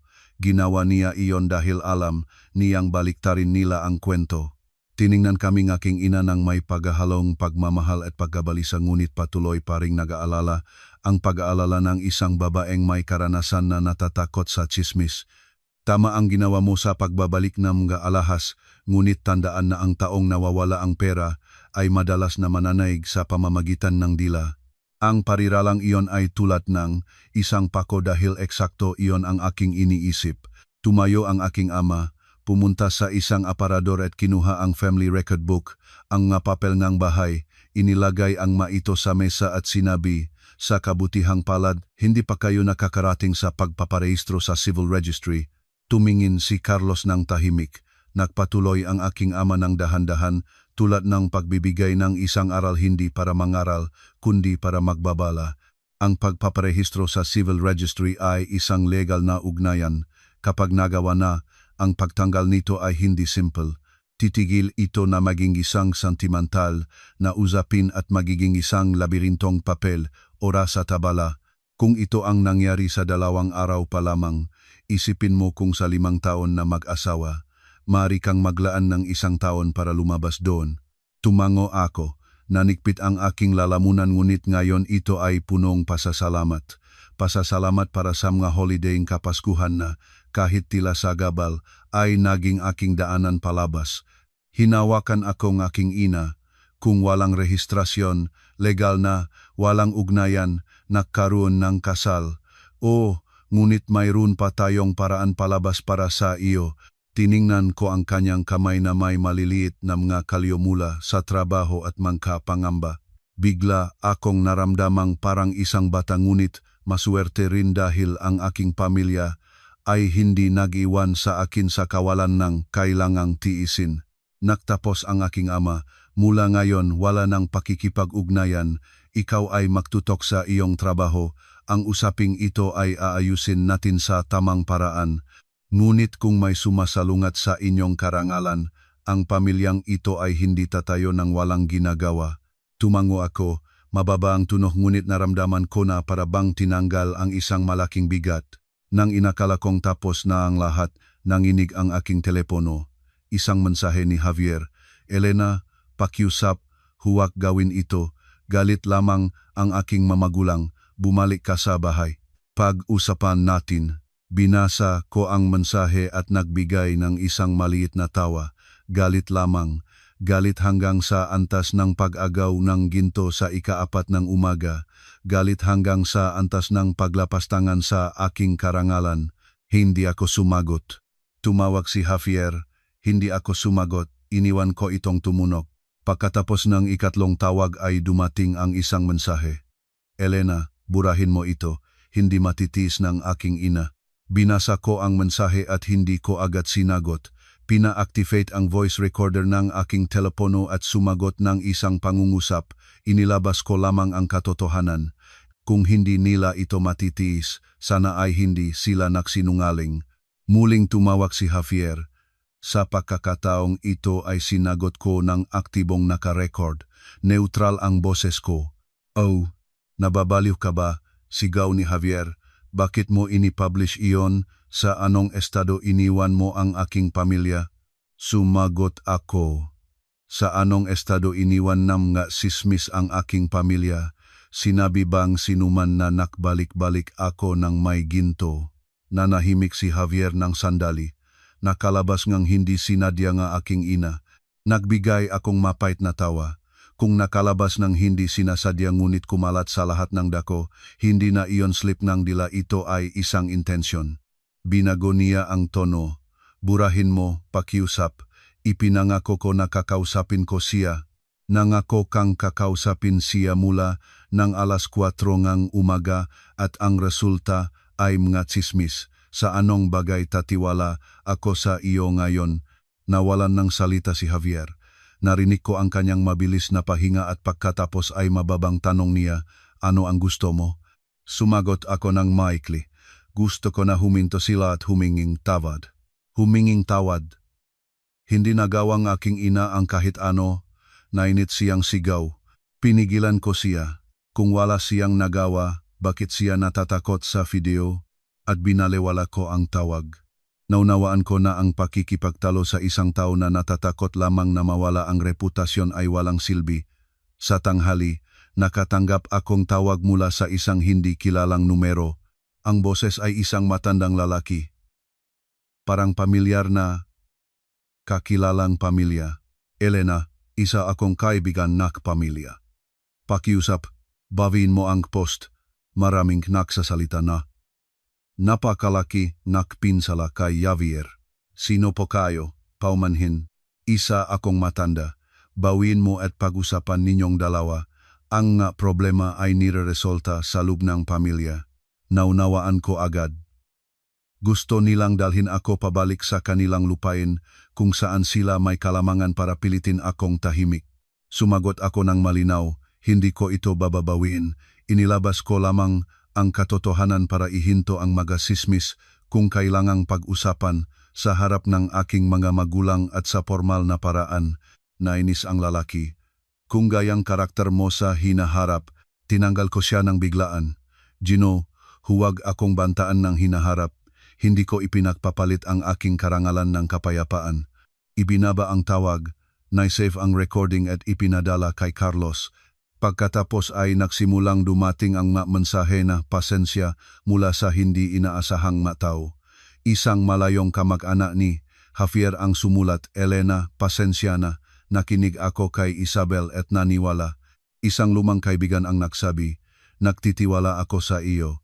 Ay naman ang sismis.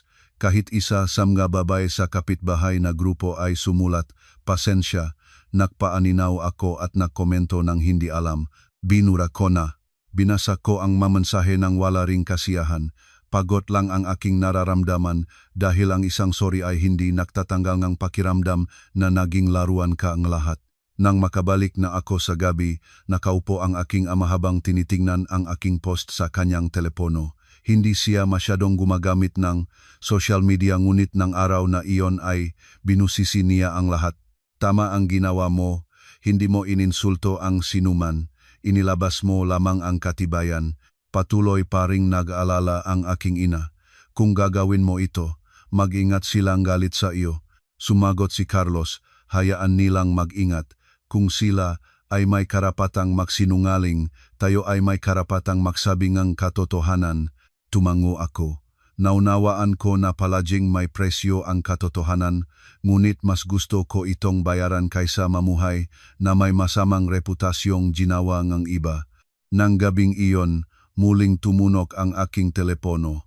Si Isabel, ayokong sagutin, ngunit alam ko na para matigil sila, kailangan kong higit pang katibayan na nagpapatuloy ang panggigipit. Sinagot ko ng nakarecord. Nanginginig ang boses ni Isabel, ngunit maasim pa rin. Elena, hindi ko alam na kaya mong maging ganyon kalupita.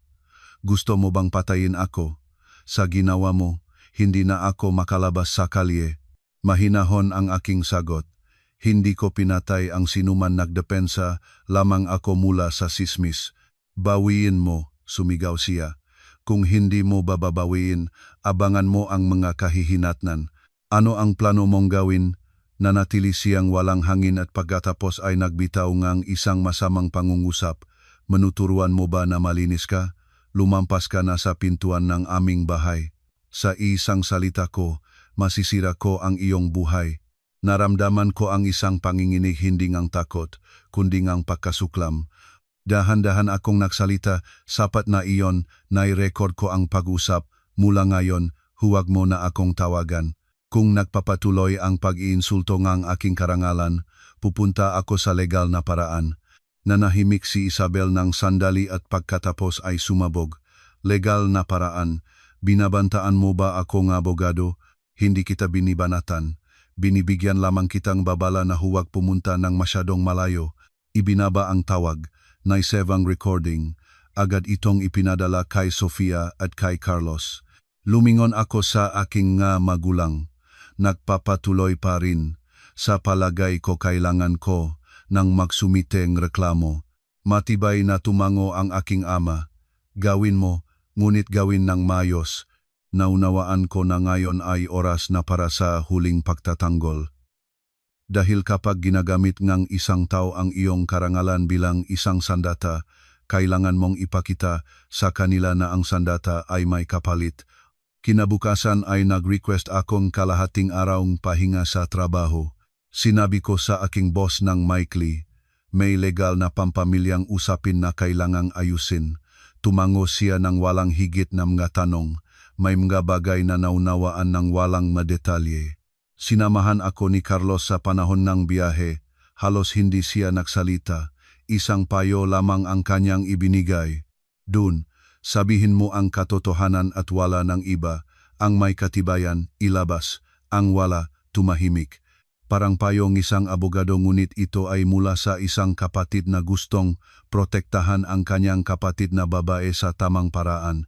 May maliit na folder akong dala na may mga dokumentong nakaayos ayon sa pagkakasunod-sunod.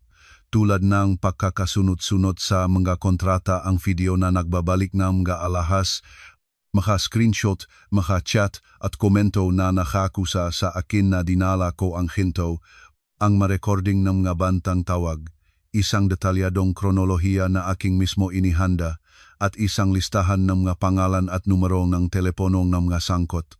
Hindi ko nararamdaman na nagmamalabis ako. Nararamdaman ko na ginagawa ko ang kinakailangan. Dahil kung hindi ka magpoprotekta sa iyong sarili, walang magpoprotekta para sa iyo. Dumating kami sa opisinang barangay. Huminga ako ng malalim. Hindi ako banyaga sa mga legal na konsepto, ngunit ang pagpunta roon bilang isang biktimang sismis at panggigipit ay naiba. Naramdaman ko ang isang halongang kahihiyan, galit at kalungkutan. Kalungkutan para sa isang kasal na lumamig bago pa man magsimula. Inilagay ni Carlos ang kamay niya sa aking balikat. Kumilos ka na parang nagsusumite kang isang rekord. Huwag kang mabahala. Tumango ako. Tinanong ako ang opisyal na nag-asikaso sa aming rekord ng aking pangalan, tirahan at dahilan ng reklamo. Malinaw at maayos kong ipaliwanag ito ng walang pag-iyak o pagdadramahan. Inilarawan ko lamang ang makatotohanan. Ang pamilya ng aking asawa ay nakalat ng maling impormasyon tungkol sa akin na nag-aakusa sa akin ng pagnanakaw, naglapastangan sa aking karangalan at nagbanta sa akin na lubhang, nakaapekto sa aking personal at profesional na buhay. May katibayan ka ba? Ang tanong ng opisyal. Oh, meron po ako. At isa-isa kong inilabas ang mga katibayan sa maayos na pagkakasunod-sunod. Pinanut en opisyal ang video at tumango. Tiningnan ang mga screenshot at tinanong kung sino ang nagpost en mga mensahe. Sumagot ako sa alam ko nang walang haka-haka. Nang marinig niya ang recording ng tawag ni Isabel, huminto siya at nagtatanong ng isang katanungang masakit ngunit kinakailangan. Nakaramdam ba kayo ng malubhang pang-abuso? Tinanaw ko siya sa mata at sumagot, "Oo, dahil ang karangalan ng isang babae ay hindi isang bagay na maaring gamitin bilang banta." Nakumpleto ng tala ang opisyal. Iniimbitahan akong isulat ang formal na reklamo at lagdaan ito. Hindi na nanginginig ang aking kamay. Kakatwa, kapag mas lumago ang tamang landas, mas nagiging payapa ang loob ko dahil doon ay hindi na kailangan ng mapag-iyak, kailangan ng makatotohanan at katibayan. Sa paglabas, ibinigay sa akin ni Carlos ang isang tapik sa likod. Tapos na. Mula ngayon, kahit ayaw nilang tumigil, kailangan nilang gawin iyon. Wala akong naramdamang aroganteng tagumpay, naramdaman ko lamang na hindi na ako nakakulong. Sa pagtawid ng daan, nakpadala si Javier ng mensahe. Sa pagkakataong ito ay iba ang tono, mas mahaba at mahinahon. "Elena, pakiusap, huwag gawin ito. Galit lang ang aking ina noong oras na iyon. Sasabihin ko sa kanya na humingi ng tawad. Mababawi mo ba ang reklamo?" Binasa ko ang mensahe at hindi agad sumagot. Kumuha ang screenshot at itinatago ito. Pinaalalahanan ang aking sarili na mula ngayon lahat ay katibayan. Nakarating kami sa bahay. Tinanong ang aking ina, "Kumusta, anak?" Nagsumite ako nge reklamo at na maga katibayan. Tatawagan nila kami para sa deklarasyon. Nagbuntong hininga ng matagal ang aking ina, tumango ang aking ama, "Tama, mula ngayon ay huwag nang makipag-usap ng may luha, mga katotohanan lamang." Nang hapon na iyon, tumunog ang teleponong bahay. Si Javier, sumagot ang aking ama. Nakatayo ako sa tabi niya at narinig ko ang lahat. Papa, pakiusap, sabihin ninyong bawiin ni Elena ang reklamo. Tinawagan ng barangay ang aking ina. Sumagot ang aking ama nang may katahimikang pumutol sa hangin. Tanungin mo ang iyong ina nang nakakalat siya ngang tsismis nang nanggigil sa karangalan ng aking anak. Nag-isip ba siya sa mga kahihinatnan? Ngayon na natakot na siya, humihingi ng tawad. Nagbunyi si Javier. Isang pagkakamali iyon. Pinigilan siya ng aking ama. Pagkakamali man o hindi, sabihin sa iyong mga magulang na kung gusto nilang ayusin ito, gawin nila ito ng nararapat. Isang formal na pahingi ng tawad at pagtatapos ng sismis. Ang isang reklamo ay hindi bababawin ng makapakiusap at ibinaba ang tawag. Nang gabing iyon ay isinulat sa akin ni Sofia. Sa bahay nila ay kaguluhan. Binura ng kapitbahay ang lahat ng mensahe. Isinara ni Isabel ang kanyang Facebook at si Javier ay hindi tumitigil na maglakat-lakat at idinagdag niya, nakikita mo. Sa sandaling pumasok ang batas, tapos na ang kanilang dito. Ang dahilan ko ang nangunguna. Binasa ko ito ng walang kasiyahan. Naisip lamang ko na ang katotohanan ay kailangan minsan ng opisyal na tatak para matanggap ng mga tao. Sa gabi, muling tumawag si Isabel. Hindi ako sumagot. Nagpadala ako ng mensahe.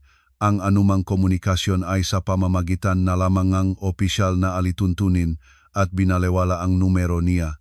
Alam ko na ngayon ay susubukan nilang magsumamo, umiyak at baka muling manakot para matakot ako at bawiin ang reklamo. Ngunit wala na akong takot. Natawid ko na ang bungat na iyon nang ginamit nila ang aking karangalan bilang sandata. Bago matulog, pinakbalik-balikan ko ang kronolohiya ng kaganapan na aking inihanda. Parang isang mapa at alam ko na dadalhin akong mapang iyon sa dulo ng daan. Isang lugar kung saan ang katotohanan ay tatawagin sa kanyang pangalan at sinumang nagsinungaling ay magbabayad ng kahihinatnan. Pinawi ko ang ilaw. Sa kadiliman, naalala ko ang kasabihan, ang nahasik ng hangin ay anihin ang bagyo. Nahasik si Isabel ng mga salita, aanihin niya ngayon ang mga kahihinatnan. Nahasik si Javier ng mga pagurong, aanihin niya ang pagkawala. At ako nahasik lamang ako ng isang bagay, ang katotohanan at haharapin ko ito hanggang sa dulo. 2 araw pagkatapos magsumiteng reklamo, sinamahan ako ni Carlos sa pagdinig. Sa pagdating, nakita ko ang pamilya ng aking asawa na nakaupo sa lugar ng paghihintay. Si Isabel, nakasuot ng maitim na damit at may pagod na mukha ngunit pare-parehong mapanghaming tingin. Si Antonio, nakakrus ang mga braso na may air ng inis. Si Javier, nakayuko, nerbioso. Pumasok ako at bumati ng may paggalang. Hindi ako umaasang sasagot sila. Tinanaw ako ni Isabel ng mapusok. Tiningnan ako ni Javier. Ang kanyang mata ay tila nagmamakaawa, huwag nang ituloy. Ngunit hindi ko tinanggap ang kanyang kahilingan. Napakadami ng pagkakataon ang ibinigay ko. Pinahiwalay kami ngang opisyal sa isang silid. Simple ang espasyo. Ang puting liwanag ay nagpapatingkad sa lahat. Walang entablado para sa drama, walang makapitbahay para ipilit ang sarili. Sinimulan ng opisyal ang pagkumpirma ngaming madatos at pagkatapos ay nagtanong sa kanila, alam ba ninyo ang nilalaman ng reklamo na isinampa ni Elena? Sumagot muna si Antonio ng maikting. Alam namin, ngunit nais kong linawin na ang aming pamilya ay hindi nansismis sa sinuman. Umalis siya sa kanyang sariling kagustuhan at nag-publish ng video para mapahiya kami. Kinuha ngang opisyal ang tala at lumingon sa akin. Elena, maikli ninyong ipaliwanag ang makatotohanan. Sinanggunian ko ang aking kronolohiya at nagsalita ng malinaw. Inilalarawan ang mga kaganapan mula sa mga katok sa pintuan ng 4 ng umaga hanggang sa mga nagbabantang tawag. Hindi ako gumamit ng matitigas na salita, mga terminong tulad lamang ng pamamahiya, maling impormasyon at paglabag sa karapatang pantao. Nagtanong ang opisyal kay Isabel. Hinihingi ba ninyo kay Elena na ibigay ang mga alahas sa gabi? Sinabi ko lang sa kanya na ingatan ko ang maito. Lahat iyon ay kahalagahan niya. Sinabi ba ninyo ang pariralang ito? Ang maalahas na pumapasok sa bahay na ito ay sa bahay na ito. Natigil si Isabel. Sinabi ko iyon para turuan siya nga mga alituntunin, hindi para angkinin ang maito. Tumingin ang opisyal sa akin. May katibayan ka ba? Inilabas ko ang video at ang ma-recording ng tawag. Nang i-play ang video na nagpapakita kung paano ko isa-isang binibilang ang mga piraso nginto na gelo ang silid. Ang katotohanan ay dumurog sa lahat ng argumento. Sa video, may papakita na ibinalik ni Elena ang lahat ng mga alahas, kaya ang pagpapakalat ng impormasyon na dinala niya ang mga ito ba ay tumpa, tanong ng opisyal. Lumihis ang tingin ni Antonio. Nanahimik si Isabel, nakayuko si Javier. Nagpatuloy ang opisyal. Nakakaalam ba kayo na ang pagpapakalat ng maling impormasyon na nakakasakit sa karangalan ng isang tao ay isang pagkakasala? Pumasok si Isabel sa pag-iyak, luhang takot at galit. Opisyal, isa akong matandang babae, nagmamalasakit lamang ako sa aking anak. Ang manukso na ito ay malupit. Hindi ko na matatagalan ang lumabas sa kalye. Nagtanong ang opisyal kay Javier. Gino, kinumpirma ba ninyo na ibinalik ng inyong asawa ang maalahas? Iyon ang panghuling pako sa kabaon ng kanilang magakasinungalingan. Nagmungkahi ang opisyal ng medyasyon. Kung kikilalanin ng denunsyadong partido ang kanilang pagkakamali, humingi ng tawad at titigil sa kanilang pag-ugali, maaring marating ang isang kasunduan. Kung hindi, ang proseso ay magpapatuloy sa kinakailangang paraan. Iyon ang sandali na nagsalita ako, inilabas ang aking makondisyon tulad ng masugnay ng isang kontrata. Ayok kong pahabain ito. 3 kondisyon ang aking hinihingi. Una, isang formal na pahingi ng tawad at pagwawasto sa parehong ngalupon kung saan kumalat ang kasinungalingan. Pangalawa, pangako na ihinto ang lahat ng uri ng panggigipit. Pangatlo, simbolikong kabayaran para sa moral na pinsalang natanggap. Sumabog si Antonio. Kabayaran. Pinipahiya niya kami at hinihingi pang pera. Mahinahon ko siyang tiningnan. Hindi ko ito hinihiling para yumaman para sa katarungan. Ang sinumang gumawa ng pagkakamali ay nagbabayad para dito. Ito ay isang pangunahing prinsipyo. Tiningnan niya ako ni Javier nang namumula ang mga mata. Elena, pakiusap. Hindi ko siya tiningnan. Nagpunta ako sa opisyal. Hindi ko kailangan NG verbal na pakiusap, kailangan ko NG mga aksyon. Nang oras na iyon, bumaksak si Isabel. Hindi na siya ang matriarka na nagpapataw en kanyang batas. Pasensya ka na, Elena. Nagpabaya ang aking ugali, labis ang aking nararamdaman. Narinig ko ang kanyang pahingi ng tawad ng walang kasiyahan, mapait lamang ang lasa. Isang pahingi ng tawad na sa pilitan ng mga pagkakayumanggiling sitwasyon. Nagdraft ng aktang ang konsilyasyon ang maopisyal na may 3 kondisyon. Nilagdaan ko ito ng walang pagkabog ng kamay. Alam ko na ginagawa ko ang tama. Nilagdaan din ngang pamilya nga aking asawa, si Antonio, may malungkot na mukha, si Isabel, nanginginig ang kamay, si Javier parabang nilagdaan niya ang katapusan ng kanyang sariling kwento. Sa paglabas, sinundan ako ni Javier. Elena, natapos na lahat sa pamamagitan nito, Toto. Hindi na ulit ito maulit. Lumingon ako sa kanya at sinabi ang pariralang naksalyong lahat. Javier, natapos ang ating relasyon sa sandaling sa pintuan ng kwartong iyon ay sinabi mong ingatan na ni Mama ang maito para mas ligtas tayo. Ang ginawa ko lamang ay linisin ang managabing natira. Umalis ako nang hindi na lumingon pa. Sa retrobisyong salamin, nakita ko si Isabel na nakaupo sa isang bangko. Ang kanyang dating autoritaryan na hitsura ay wala na. Si Antonio sa tabi niya, wala na rin ang kanyang mapahari na hangin. Si Javier sa gitna na walang ang tingin. Hindi ako nagalak sa kanilang kahirapan. Naramdaman ko lamang na ang katarungan ay minsan ay hindi isang bagay na kahanga-hanga. Simpleng ang katotohanan ay nakalagay sa tamang lugar sa ilalim ng puting liwanag kung saan walang makakapagtanggi nito. Simula ng lagdaan ang kasunduan, huminto na akong magising ng may pakiramdam na sinusugabay. ngunit hindi ito nangangahulugang mapayapa ang aking puso. Ang mga tsismis ay parang usok kahit patay na ang apoy, nananatili pa rin ang amoy. Tulad ng napakasunduan, ang pamilya ng aking asawa ay kailangang mag-rectify sa parehong mga lugar kung saan kalat ang kasinungalingan sa grupo ng chat ng kapitbahay at sa mga pinakatsismosong kamag-anak. Nang hapon na iyon, nagpadala si Sofia ang screenshot. Sumulat ang kapitbahay sa grupo, nais kong linawin na si Elena ay hindi nagdala ng kahit anong alahas, ibinalik niya ang lahat. Maling narinig ko at nagsalita ng walang katibayan. Humihingi ako ng tawad. Sa ibaba nito ay ilang nakakahiya na emoji at maraming katahimikan. Pagkatapos, isa pang screenshot mula sa isang pamilyang grupo nila. Isinulat ni Isabel, nais kong linawin na isang araw, dahil sa galit, ay nagsabi akong nga bagay na nagdulot ng maling pakaunawa tungkol kay Elena. Ibinalik niya ang lahat ng ginto. Hindi siya nagpanatili ng kahit ano, pasensya. Binasa ko ang salitang galit at nagbuntong hininga. Alam ko na para sa isang katulad niya, ang pag-amin ng pagkakamali ay tulad ng pagputol ang isang piraso ng kanyang sariling pagmamalaki. Kinabukasan, dumating si Javier sa harapan ng bahay ng aking mga magulang at naibigay sa aking ama ang isang sobre na may simbolikong kabayaran na napagkasunduan. Hindi siya nangahas na pumasok.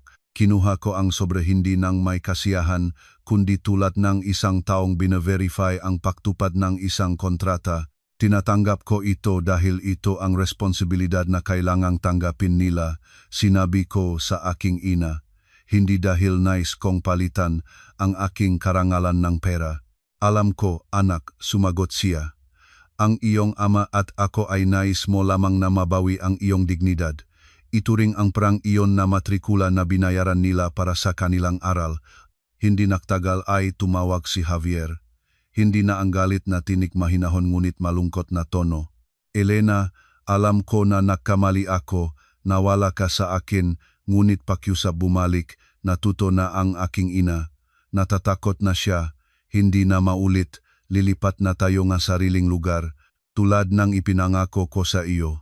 Inilapag ko ang aking kutsara sa plato, sinasabi mong natatakot na ang iyong ina. Nangangahulugan ito na kung wala siyang takot, gagawin niya uli iyon, diba? Nanahimik si Javier, pagkatapos na parang lumabas ang kanyang tunay na kalikasan, nagdagdag siya, ngunit ikaw din ay lumapas ng bahagya, dinala mo sa pulis, gumawa ngang iskandalo. Ang isang babay ay kailamangang marunong ding sumuko. Iyon ang patak na nakpunong baso. Sumuko para makuha ang aking maalahas, ang aking kapangyarihang magpasya at ang aking karangalan, hindi iyon pagsuko, Javier. Iyon ay pagwasak ng sarili. Ngunit mahal kita, bulong niya bilang huling paraan. Isang pagmamahal na hayaan akong maranasan ang kahihiyan. Isang pagmamahal na mas natatakot sa tismis nga tao kaysa sa aking sakit. Isang pagmamahal na iyon sa inyong pahintulot ay hindi ko tinatanggap at ibinaba ang tawag. Nanatili akong nakaupo ng ilang minuto. Hindi ako umiyak. Naramdaman ko lamang na tila nilinis ng isang pintura ang aking kaluluwa. Ang tawag na iyon ay ang panghuling kumpirmasyon. Si Javier ay hindi nagbago sa esensya. Nagreaksyon lamang siya dahil sa takot. Nang gabing iyon, 3 bagay ang aking ginawa. Binalewala ang numero ni Javier, ang numero ni Isabel, at pinalakas ang privacy ng aking social media. Ilang araw pagkatapos, koordinado ng aking ama ang pagbabalik ng natitirang mga regalo ng kasal. Bawat pamilya ay nagpanatili ng sa kanilang sarili, walang drama, walang sumbat, isang administratibong pagsasara. Ang presyong binayaran nila ay hindi ang pera, ang reputasyon ang presyo. Ang kapitbahay na sismosang naging hindi na halos nakikita. Si Antonio ay hindi na rin nagpapalakas ng tinik sa inuman. At si Javier ang pinakamaraming nawala. Nawala ang kanyang imahe ng mabuting lalaki at responsableng leader ng pamilya. Ang matao sa kapitbahay ay nagsimulang ituring siya bilang ang lalaking hindi nagdepensa sa kanyang asawa. Para sa isang lalaki, Ang pagkawalang respeto ay minsan ay mas masakit kaysa sa pagkawalang pera. Bumalik ako sa aking gawi. Trabaho, bahay, makatapusang linggo na nagluluto kasama ang aking ina. Isang araw habang naghahanda kaming sinigang, sinabi sa akin nga aking ina, "Anak, sa buhay ng isang baba, kailangan minsan ng pagiging malakas hindi para maging mas mataas kaysa sa iba, kundi para hindi sila makakabaon sa iyo." Tumango ako at napagtanto ko na ang isang kasal ay hindi namamatay dahil sa isang away o ilang katok sa pintuan. Namamatay ito dahil sa mga sirang pangako, dahil sa kaduwagan, at dahil sa isang pamilya na tumitingin sa manugang bilang isang katulong na may kasamang kahon ng pera. Mapalad akong hindi pa nakuha ang mapapel at maayos na makapagtatapos. Minsan, ang isang kamalasan ay nagpupukaw sa iyo sa tamang oras para maiwasan mo ang isang buhay ng kalungkutan. At dito sinasara ko ang kabanata na ito hindi dahil nakalimutan ko na ito, kundi dahil hindi ko na ibinibigay ang kapangyarihan nito na makapagparamdam sa akin. Ang aral na dala ko sa buhay pampamilya, sumuko sa maliliit na bagay para mapanatili ang harmonya. Ngunit huwag kailanman sumuko sa iyong hangganan, iyong ari-arian, at ang iyong karangalan dahil ang pagsuko ng isang beses ay nagbubukas ng pintuan sa pahamak magpakailanman.